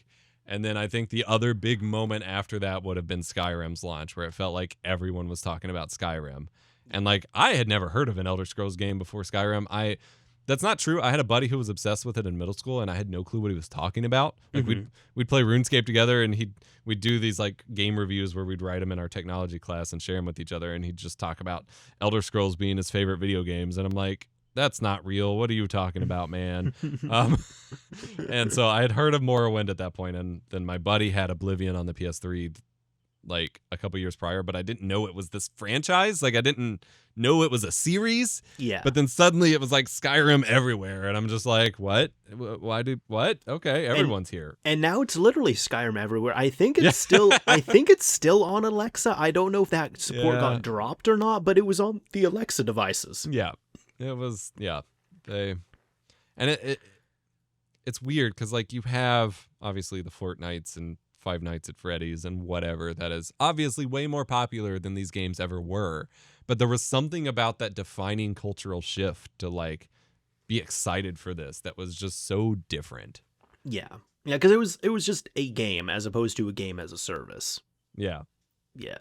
I've shared this on here before at least, but it's funny because I reshared this story recently, and the person I was telling, he was like, oh, dude, you cannot be comparing Fortnite to Halo 3. Do not be doing that. I'm like, no. Hold on before you get pissed at me. But so I've never been a Fortnite hater. I've never played the game. It's just like, it looks cool, but there's like too much going on now to me to the point where I'm like, I'm just give me a dude and a gun. Like that's all I need. Like Halo is fine. But no, I didn't really. I guess the thing that made me understand Fortnite a little more was there was one time it was my youngest brother. He was playing Fortnite with some friends and such, and it was kind of like one of those like little Ratatouille moments or something where I remember I looked at him, and it made my heart melt because even though he was on a newer system, he had a nice HD TV. Well, it was decent, but he had an HD TV, which is better than what I had at least, and he was playing a different game. I couldn't hate this game, because I saw that he was just playing these same, like he was making these same memories that I made on Halo 3 and Call of Duty 4. Yeah. And I was like, fair. Dude, that's like that. He's making, yes, it's a different game, but he's making those same memories, and those are some of my core memories. I can't hate on this. That's just beautiful. Yeah. No, I mean, you're totally right. It's not for me, and I have many complaints about Epic and Tim Sweeney, but like in terms of, a lot of people act like it's just this really cringy thing, and I'm like, no, it's no different than Halo or RuneScape or Club Penguin or whatever you were chatting with the buddies on at the time. Like it's the same thing, and they're getting access to that, and it's easier for them to do it, and there's a lot less cultural shame for them to be into it. Like, it's really cool. Yeah. Yeah. And even like to the point of it's funny because you were talking about the game reviews that like you and your friend would like write in computer class and like share with each other. Like that was still kind of us copying in a way, because I'm even thinking now, it's like not only that was the only thing that was accessible to us, like really just having a keyboard and like that limited computer time there, but also game reviews, like for the longest time, they were really just written. Or it's like, you know, if you found we just the video had magazines, ones, that was it. yeah, exactly. Magazines, maybe even like, I mean, newspapers technically as well too. I knew someone, at least in college, he worked for our like college newspaper. So the nice thing he had with that was that he ended up getting free games because he was reviewing games. So he was like, "Oh yeah, I'm getting the new Zelda for free." Oh, that's sick. That was the dream. That was like my original career path, was I wanted free games and to write reviews for magazines. That's all it is. It's like and not even like a disrespect to it. It's just like it seems like really cool at the time. Then it's kind of like but then the problem is like then when you kind of start seeing like life and what you need to do and how expensive everything is, it's like, oh, maybe I want a little bit more than just reviewing games. Yep. Yeah. For so many reasons now. Yeah, exactly. You know, this one, the last things I was kind of wondering on here, because I know you introduced yourself and you're known as this, like the stream professor, but I'm curious how that came about. So, Oh, I mean, that's a as big I sigh, mentioned, okay. yeah, I mean, it's going very back in the archives. As I mentioned, I Okay. started out mainly doing gaming stuff for a long time, but I had always had that nerdy interest in figuring out the capture stuff. Like I used to use this service called Xfire, which was kind of like Steam before Steam. It let you have clans and messaging inside your games, and it would track your game time and all these little things. And then eventually, I it know what had you're a talking service. about. Yeah. Yeah, eventually it had a service for uploading clips and screenshots, and that was really cool. And I had like clans and Halo Combat Evolved and Counter-Strike 1.6 or whatever, and all those little games. But then called COD 4.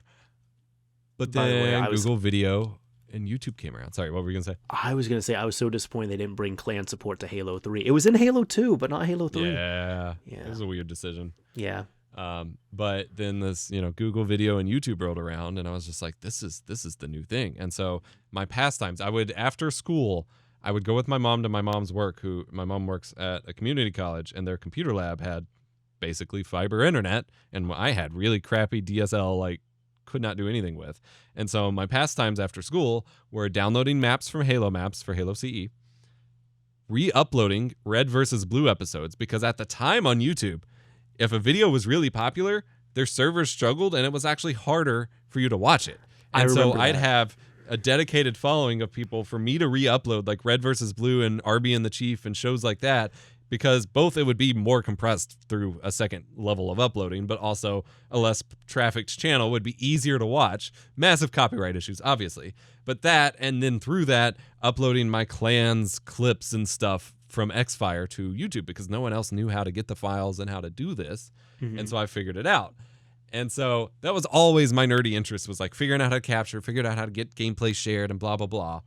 And along the way, while I was making my gaming videos, I started covering some of the tools to do it. Fraps, DX Story back in the day. And then when this magical, confusing thing that was free called OBS came out, we didn't have to pirate Wirecast or Flash Media Encoder or whatever anymore. Mm-hmm. I dipped my toes in making tutorials on that, put some feelers out there. I was like, I wanted to review games. Maybe I can review gadgets, and got, really crappy headsets and made really bad reviews of those. But like, as I was also falling out of love with making gaming videos, because it was kind of ruining the hobby for me, the tech videos were what was actually getting traction, because I could figure out the SEO for that.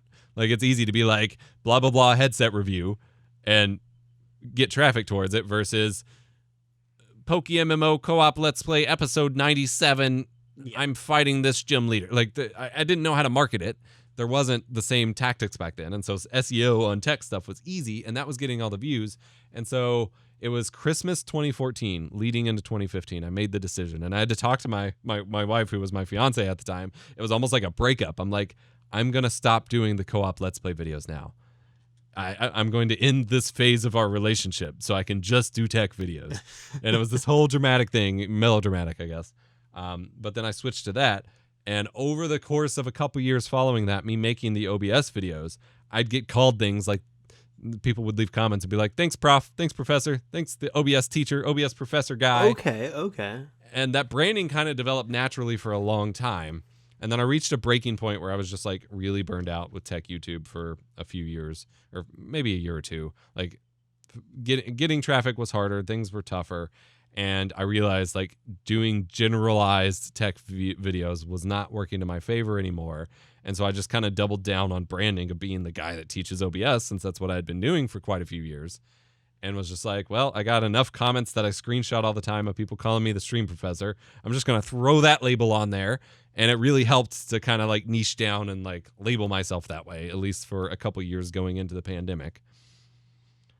I quickly have felt like it's become a prison, and I'm trying to break back out of it now. But fair. That's, that's how it goes. I'll say it's and like respectfully, it's a well-deserved title. It's you do have the channel where if friends of mine, if they ask for anything about like if they're interested in like streaming or especially like capture devices, I'm just like, yeah, just look up EposVox. Like he's got stuff covered on there. And then even if like I've brought up like if I'm talking with other people, I'm like, yeah, I'm not sure if you've seen EposVox. People are like, oh yeah, the stream professor. So like it sticks. That's awesome. Yeah. So no, it's been a well-deserved title. It's been wild seeing how many people like in broader media spaces or whatever who have heard of my videos and looking that stuff up, even if they've never interacted. And then if I do interact with them professionally, I'm like, yeah, I'm just this guy that does this thing. And they're like, no, dude, you helped me set this up. And I'm like, what?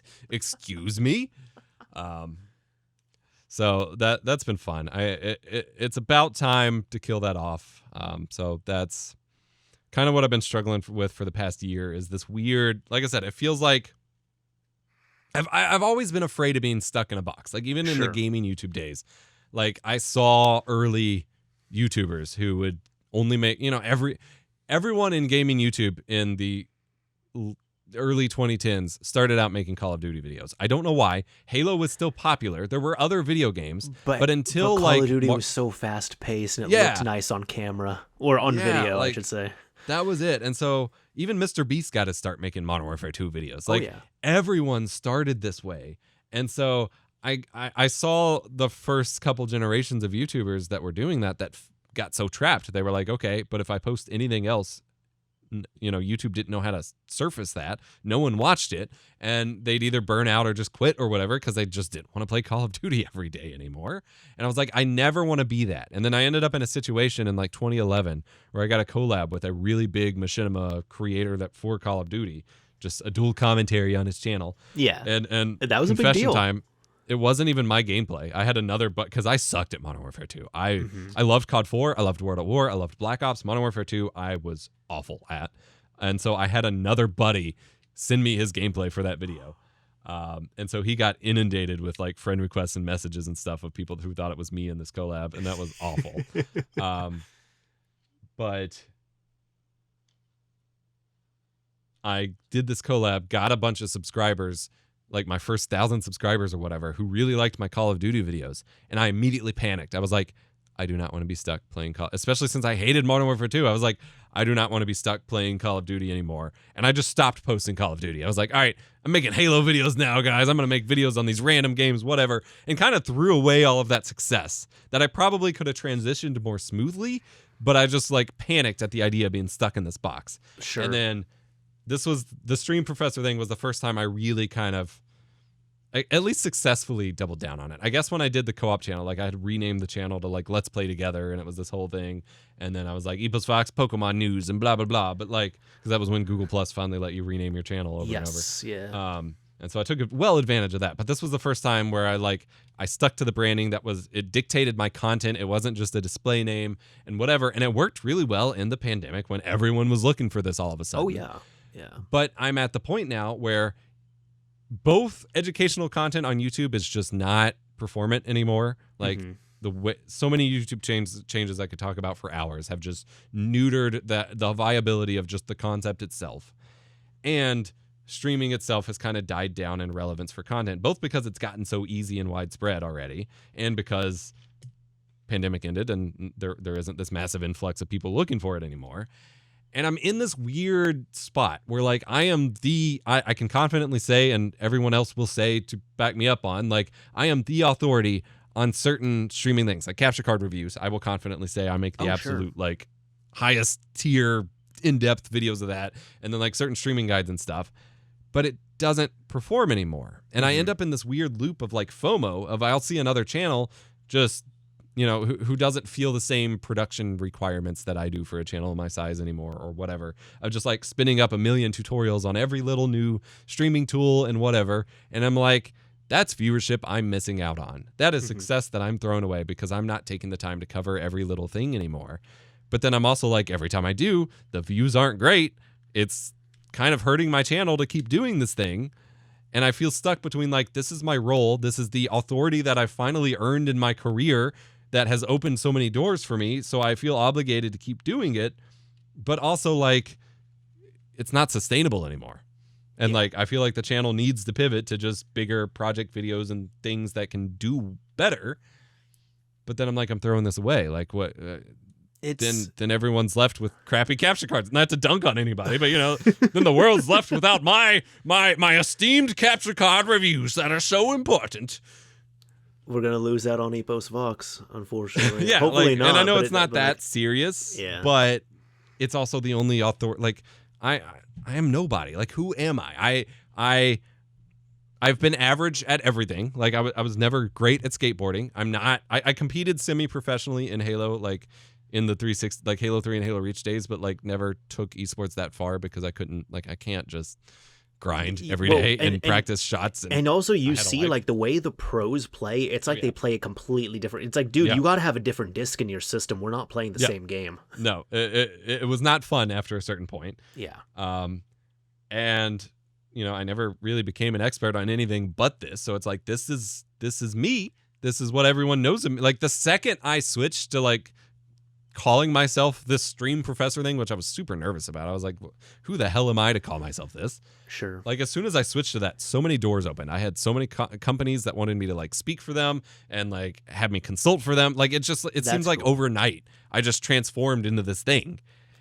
And I don't know how to leverage that to do something else that isn't just this, because like, yeah, lots of people have heard of me that I would never have, like in places I would have never imagined, that are like, oh yeah, you're the stream professor guy, you taught this, blah blah blah. And it's like, great, but you never reached out about anything else. Like my role is limited to that, and once that stops being a necessary role, what is left for me anymore? Like I helped everyone else build their empires, what do I do now? And that's the frustrating thing with, I mean, you were saying like educational content on there, because it's like, I'm not, even though I do cover like different content than you, I mean, I see the same kind of shifts and such on my channel. And I've been like blessed where it's like, I'm happy with what I have, like the viewership and all that. I'm like, dude, this is awesome. If I could just like make a video about like something like silly, or I think it's cool or whatever it is, just like an odd nerdy thing.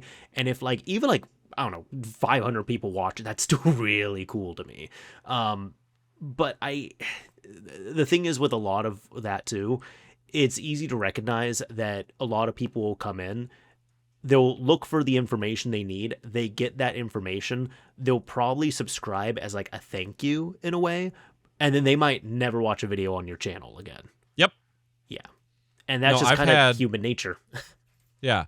I mean, that part, like, I understand. It sucks, but, like, I understand. But I've even had, and I won't name names, and, like, it's water under the bridge at this point, but I've had other YouTubers who will reach out, and I'm like, holy crap, this guy, you know, I'm helping them. That's the only role I will have. But, like, this guy wants to chat. That's pretty cool. It'll be, like, a big multi-million sub YouTuber or whatever. And they'll ask for, like, some clarifications about some OBS stuff. And I'm like, this is great. This is the start of a beautiful relationship. And then they will turn around and use that to make their own OBS video. Oh, which, like, I don't own the content. Like, I don't own anything there. Like, anyone can make a video on it. That's the beauty of YouTube. But they will turn around, ask me for a consultation, use that to make their own OBS video. Zero attribution, zero credit, zero reference whatsoever. Still get a bunch of stuff wrong and really do it a disservice. And I'm like, bro, why didn't you just, like, Like, I hate to. Why didn't you just recommend my video? Or right, why didn't you just like, work with me? I'm not owed that. I don't want to seem like entitled. Like, I'm entitled to nothing, but also, like, it would have been better for like, why do this? Why? And it just felt really bad. And it's hard to not take that personally, because ultimately, like, we're all here to just make content and get the bag, like, whatever. But it sucks. And there'd be some others where it'd be like, I don't remember who it was, and the name carries little weight, but it was someone in FaZe who had like a bunch of millions of subscribers and was asking how to capture like Five Nights at Freddy's. And he was struggling because the first game at least ran in 4x3, and he's like, it's not filling my OBS, bro. How do I make it fill the screen? And so I was like already in bed. It was like early, but like I was in bed at my first apartment, and I was just like, I jumped up and recorded this whole private tutorial for him on how to stretch it out. And I was like, you probably shouldn't do this. It's going to look like crap, but like, go for it, I guess. Here's how you do it. He never even responded. Like, clearly used it, went on to do the thing, but like not so much as even an acknowledgement that he got the video. That's and dirty. I was just like, I'm sorry. I was like, yeah, and I was like, this is probably a common question. Like, I should probably turn this into a public tutorial. If this works for you, let me know, and I'll like make a video on it, and then you can share it if people ask or whatever. And like, didn't even acknowledge that it worked, that it was the solution for it, like nothing. And again, I'm not entitled to anything, but like, it sucks, dude. It does. And like, ultimately my role as an educator is a tool for someone. And once they no longer need that tool, their need for me goes away. And like, that's fine. And I don't feel like my personal as a human being, like, validation hinges on someone else's useful, like, finding me useful. But also that means I have helped. I mean, if you look at view counts on the OBS videos, like, millions of people find a way to build their own thing, to share their work, to do whatever. And then when I try to like be like, okay, I want to do my own thing now, everyone's like, no, I'm good. I'm not interested. Yeah. I can. When's the next capture card review, bro? I can say I can echo a lot of that, and I don't really talk about it because I'm just like, my thing is, I guess I've kind of put myself into a position where I'm kind of just still doing this for fun in a way. I've said for years, this is my, my side. It's a paid hobby. That's what I tell people. Cause like, I don't do YouTube full time. For anybody who doesn't know, I still, even at this point, I do not do YouTube full time. I've never wanted to do it full time. Just nothing I'm really striving for or anything. So that shouldn't at this point. yeah. But that takes off a lot of the relief of, because it's like, if I upload a video and it only gets 500 views, I'm like, that's a little disappointing, but whatever. And then if it gets like 50,000 views or 200,000 views, I'm like, oh, that's cool. And then I can move on to the next one. But I know with that, I will say I've had some instances like that too, especially with, because there's a lot of, and I'm not going to like name names or anything, but there'll be a lot of people, and I think it's just human nature. It's like, if they have a really big channel or something, they think they can kind of just get a hold of someone. And Mr. 6 million subscribers is just going to entrance anybody who contacts, like who they contact. And then immediately you are tech support. Yeah. And then like, I was a little blinded by that too, because there's a little bit of a thing of like, wow, I only have like 20,000 subscribers, which is still a lot. But it's like, I have like 20,000 subscribers like at the time here. And there's like this 500,000 subscriber channel that's reaching out to me or something.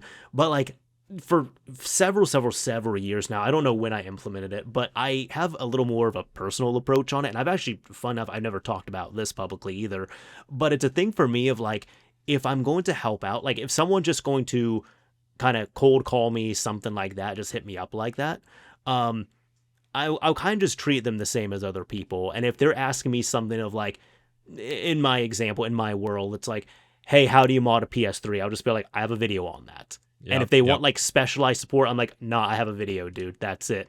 And I know there'll be people that want to like get into a call, do something else there, whatever it is. And it can just, because time is money. I understand that. And they just want to spend less time on there. So I get that. But I'm like, well, dude, I don't know who you are. Your big sub count isn't going to do anything for me.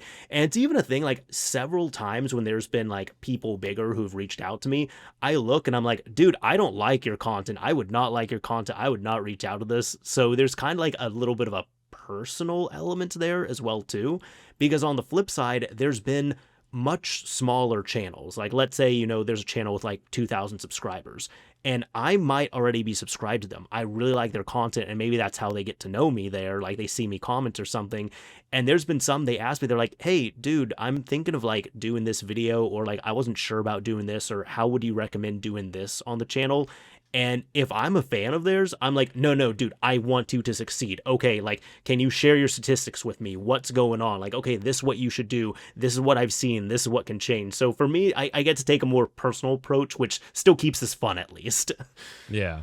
No, that's definitely the way to handle it. And Yeah. I had to for a while. Like I just had to turn off DMs because back, in the golden days of Twitter, we'd literally have a countdown in my like secret Discord channel of like when a verified user with a bunch of followers or like a famous YouTuber followed me. It's like, all right, so tech support DM requests coming in 5, 4, 3, 2, and it's like I don't. That's funny. That's not my job. I didn't get into this to be tech support. I like teaching tech, but my job is not tech support. I don't get paid for that. I want to make cool stuff. That is what I want to make. And it just happened to be in the educational field for a while. Yeah. And I think I'm at the point where it's time to get more and more adjacent to that. Never fully leave it, but Yeah. I'm sure you've seen this quite a bit. I have a thing, it could be like, people big, small, whatever it is. And, like they'll be trying to DM me on like any type of network. I think the thing for me that's killed me is I'm just like, dude, you're asking me for help on this and you can't even follow me. Like I can see you're not even, you didn't like my page. You didn't follow. You didn't like, you couldn't even just like give me a follow for me helping you out for 20 minutes. Yeah, no, I had to, I used to, I don't use it at all anymore, but I used to use Instagram a lot. And it was specifically like a fun place for me to post like artsy stuff and like game room stuff, like never main channel tech stuff. Like it was a whole different place. And I'd get people who would just flood my message requests being like, same here. Yo man, my stream's not working. Can you help? Blah, blah, blah. And they'll be like, they'll expect like real-time help and then get real mad when I don't respond right away, even though it's a filtered inbox. Like I don't even see it right away in the first place. And I'm like, this isn't a place for tech support. This isn't, I don't even post tech here, bro. Like, no, that's not. I've had if I log in, it's for fun. I've had those examples. I'm like that too with Instagram now. I think maybe this is another one. I'm just spilling everything, I guess, this episode. This is another one I never shared this exchange. Dude, there was one time I was on Steam and I don't even remember what game I was playing. I was playing something. I end up getting a random friend request, and I had a feeling because when you're on, I think you can attest when you're on the internet doing this long enough, you can get a feeling just from nothing, quite literally.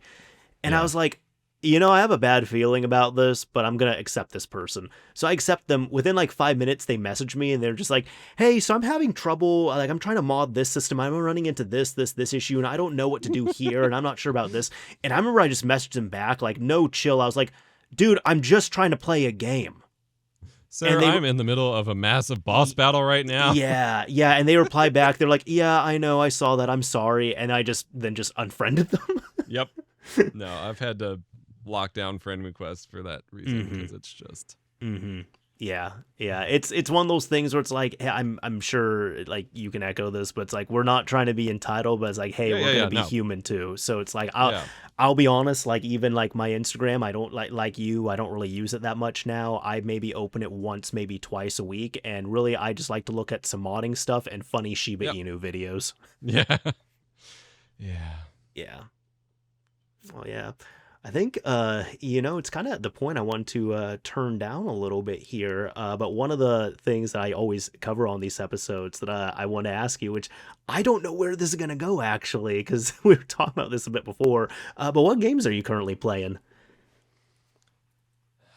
I wish I could say more than I actually am. Oh, no. My wife and I are in the middle of a playthrough of Horizon Zero Dawn at the moment. Okay. I had briefly picked it up when it first kind of released and found it incredibly boring and never touched it again. Really? And then we picked it up together and got through that first, because the new era of Sony games is an hour of talking and walking before you get to gameplay. That is it's true. Just really, it's hard for me. And so we picked it up together and again had the introduction of the game, spent like an hour or two on it and was just like, my wife enjoyed it, but I was just like, this is boring. Like I had no motivation to return to it. But then we finally picked it up again this year and got right into the gameplay part. And I'm like, okay, yeah, this is awesome. This is great. Mm-hmm. I have been playing through Marvel's Midnight Suns when I do have time to play a game for myself, which is like a Persona or Mass Effect kind of set in Marvel universe. Oh, cool. In terms with like turn-based combat. Been a lot of fun. Introduced my kiddo to a little indie game I got on a Steam sale called Cake Bash, which is just one of those little, they're now called friend slop games. Yes, I like that genre. Just like a little party game, and he loves the Is It Cake show, so it was a cool tie-in there. And then that's kind of it at the moment for the past couple months. I've been wanting to play a lot more. I've been on quote-unquote vacation, which is just finally taking time off work this whole month, and I expected to play a lot more, but we've had a lot going on. Dude, so that's how it goes. That's just called life. That's how that goes. Yeah. I feel that. Yeah. Earlier this year, I had just finished up a playthrough of Dragon Age Origins and was about to start Awakening so I could feed into 2, and my computer's file system completely corrupted and I lost my save because it's one of the rare games that does not have cloud saves. And my last backup was, thankfully I had a backup, but it was from December. So like there's still a good hour left of the game. So I've been slowly kind of trying to, I have a bunch of mods for it. So I have like a kill all enemies button. And so I've been slowly working my way through the game that I already played through so I can get to the part I haven't played through. And then similarly, somehow, last year I played through the first Mass Effect and started Mass Effect 2. And that was on the Xbox One X. And somehow my Xbox One X will not boot anymore. No, it just goes to a black screen and nothing works. And so between that being just completely done with Xbox as a company in the first place and wanting like to do some modded playthroughs, I've just spent like hours setting up a bunch of mods for Mass Effect 1 to do like a super speed run playthrough of, and then get back to where I was in 2 so I can continue my playthroughs. But I'm having to do a lot of redundant play to get back to where I was due to 2 completely unrelated different system like data loss. So that's fun. That's living up to my gaming channel Lost Saves name on a much more literal level than I had planned on. I'm sure you never expected that, and that is depressing. It's always really depressing to hear about save loss like that. Yeah. Yeah. And Dragon Age Origins is a beautiful, deep, well-written, rich game that has a lot to offer that you have to, like, if you want to get all of it, like, you have to do multiple playthroughs. It's also an incredibly unstable, janky, busted game at this point that makes it very hard to even get through one playthrough. And so getting back through some of the sections I've already beat of a game with like constant crashing and progress loss like on a micro level is just like so defeating. Like I felt so rewarded when I beat the game the first time, and now I'm like, I already did this. I don't want to do that. Oh, look, it crashed again. I got to redo the last 20 minutes. I don't want to do this. See, I'll tell you this, you're a lot better than me in it, because like the first Saints Row, my save ended up corrupting in 2008, and I still have not gone back to it. I can't do it. No, that's how the first Mass Effect was for me. We had I played through a good, probably half of the game. I really struggled with it, but like I played through half the game, and we had a big flood in 2008 or 2009 and killed my Xbox was in the flood. So I lost all my save files. Mm-hmm. And like I was devastated, and my parents couldn't quite figure out why, because they're like, yeah, it sucks, this was, you know, your first Xbox 360 or whatever, but like insurance will cover it, like we'll get a new one. And I'm like, no, it's not that, it's the saves. I am never getting my saves back, and I will never get progress back in those games that I had, and like most of them I haven't, and it took me 12 years to get back there in Mass Effect. Yep. It sucks. Like for someone who can't just no life games 24/7, like it really sucks. Like saves are precious. They are. Yeah, that's why. I mean, there's little tiny like economies and communities around like save modding, save hacking, like save boosting, getting to all that, because hey, time is money on that. Yep. Yeah. No, that's well, I mean, you know what? For you ended up playing more than I expected, so that's good at least. That's Oh, go ahead. I was just going to say, I also played a ton of Balatro on my phone this year. I ended up uninstalling it because I spent 4 months on the same difficulty and just ran out of capacity for it. Man, I will tell you this, nothing to knock the game, but I am so happy card games are not my thing, because a couple of my friends, they are addicted to it, and one of them, he has it on his phone, and he's told me it's not great because he just plays it so much. But since I'm not really into card games, the nice thing is I ended up firing it up. I gave it a fair shot. I played it for like an hour or so, and I was like, not for me. Cool game, not for me. I am safe from being addicted to this. No, I had no care for card games and had no clue how anything poker related worked, and yet I got hooked. I don't know. I got you. Yeah. I think for me, I can kind of run through it a bit. One of my best friends and I, we've been playing through the Gears of War games, the original games, actually, like on 360 and such, because we both just use our modded systems. Then we use Yeah. Link to do land tunneling through it. So Right. we just finished Gears 2. We're starting Gears 3. Over on the Switch too, I'm playing Deltarune right now. So I'm on the last chapter because I'm like really taking my time on that. Right. Um, Expedition 33, I brought that up because that's like one of the few new games I'm playing, and that's been great. So my girlfriend's been watching me play that. She's enjoyed it quite a bit.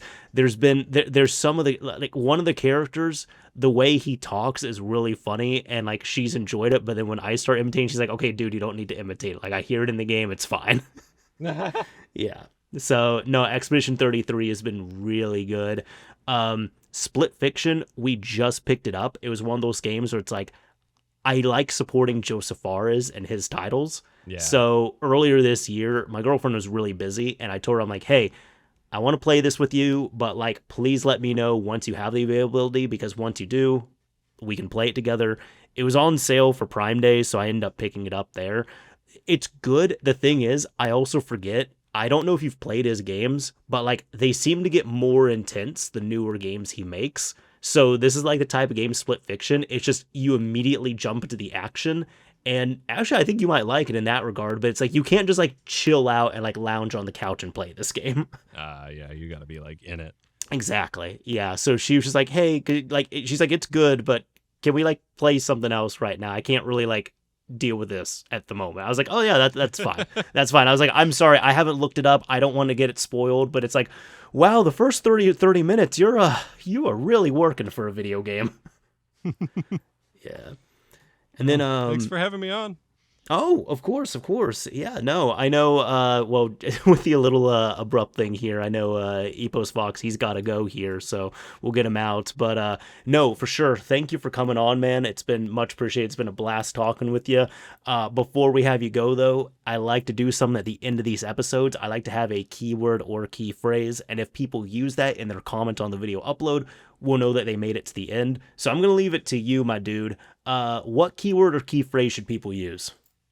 Quantize. Quantize? Quantize. Quantize. Quantize. I'll even spell it for you. Oh, well, much appreciated. So if you use quantize in a video, or not a video, excuse me, in a comment on the video upload here, we'll know that you made it to the end of this episode. Aside from that, where can people find you if they want to hear more? EposVox, EposVox, and most places. If you want to see my gaming stuff, it's Lost Saves. And yeah, that's about it. All right, awesome. Well, dude, thank you for coming on. It's been very much appreciated. Thank you. This was a blast. I'm glad to hear. Anyways, that's about it for this episode of Mario's Minute. Really, if you enjoyed it, a like would absolutely be appreciated. If you didn't like it, a dislike is fine as well too. But as I always say, this Mr. Mario signing off. Thank you all for listening and watching, everyone. And until next month. Bye.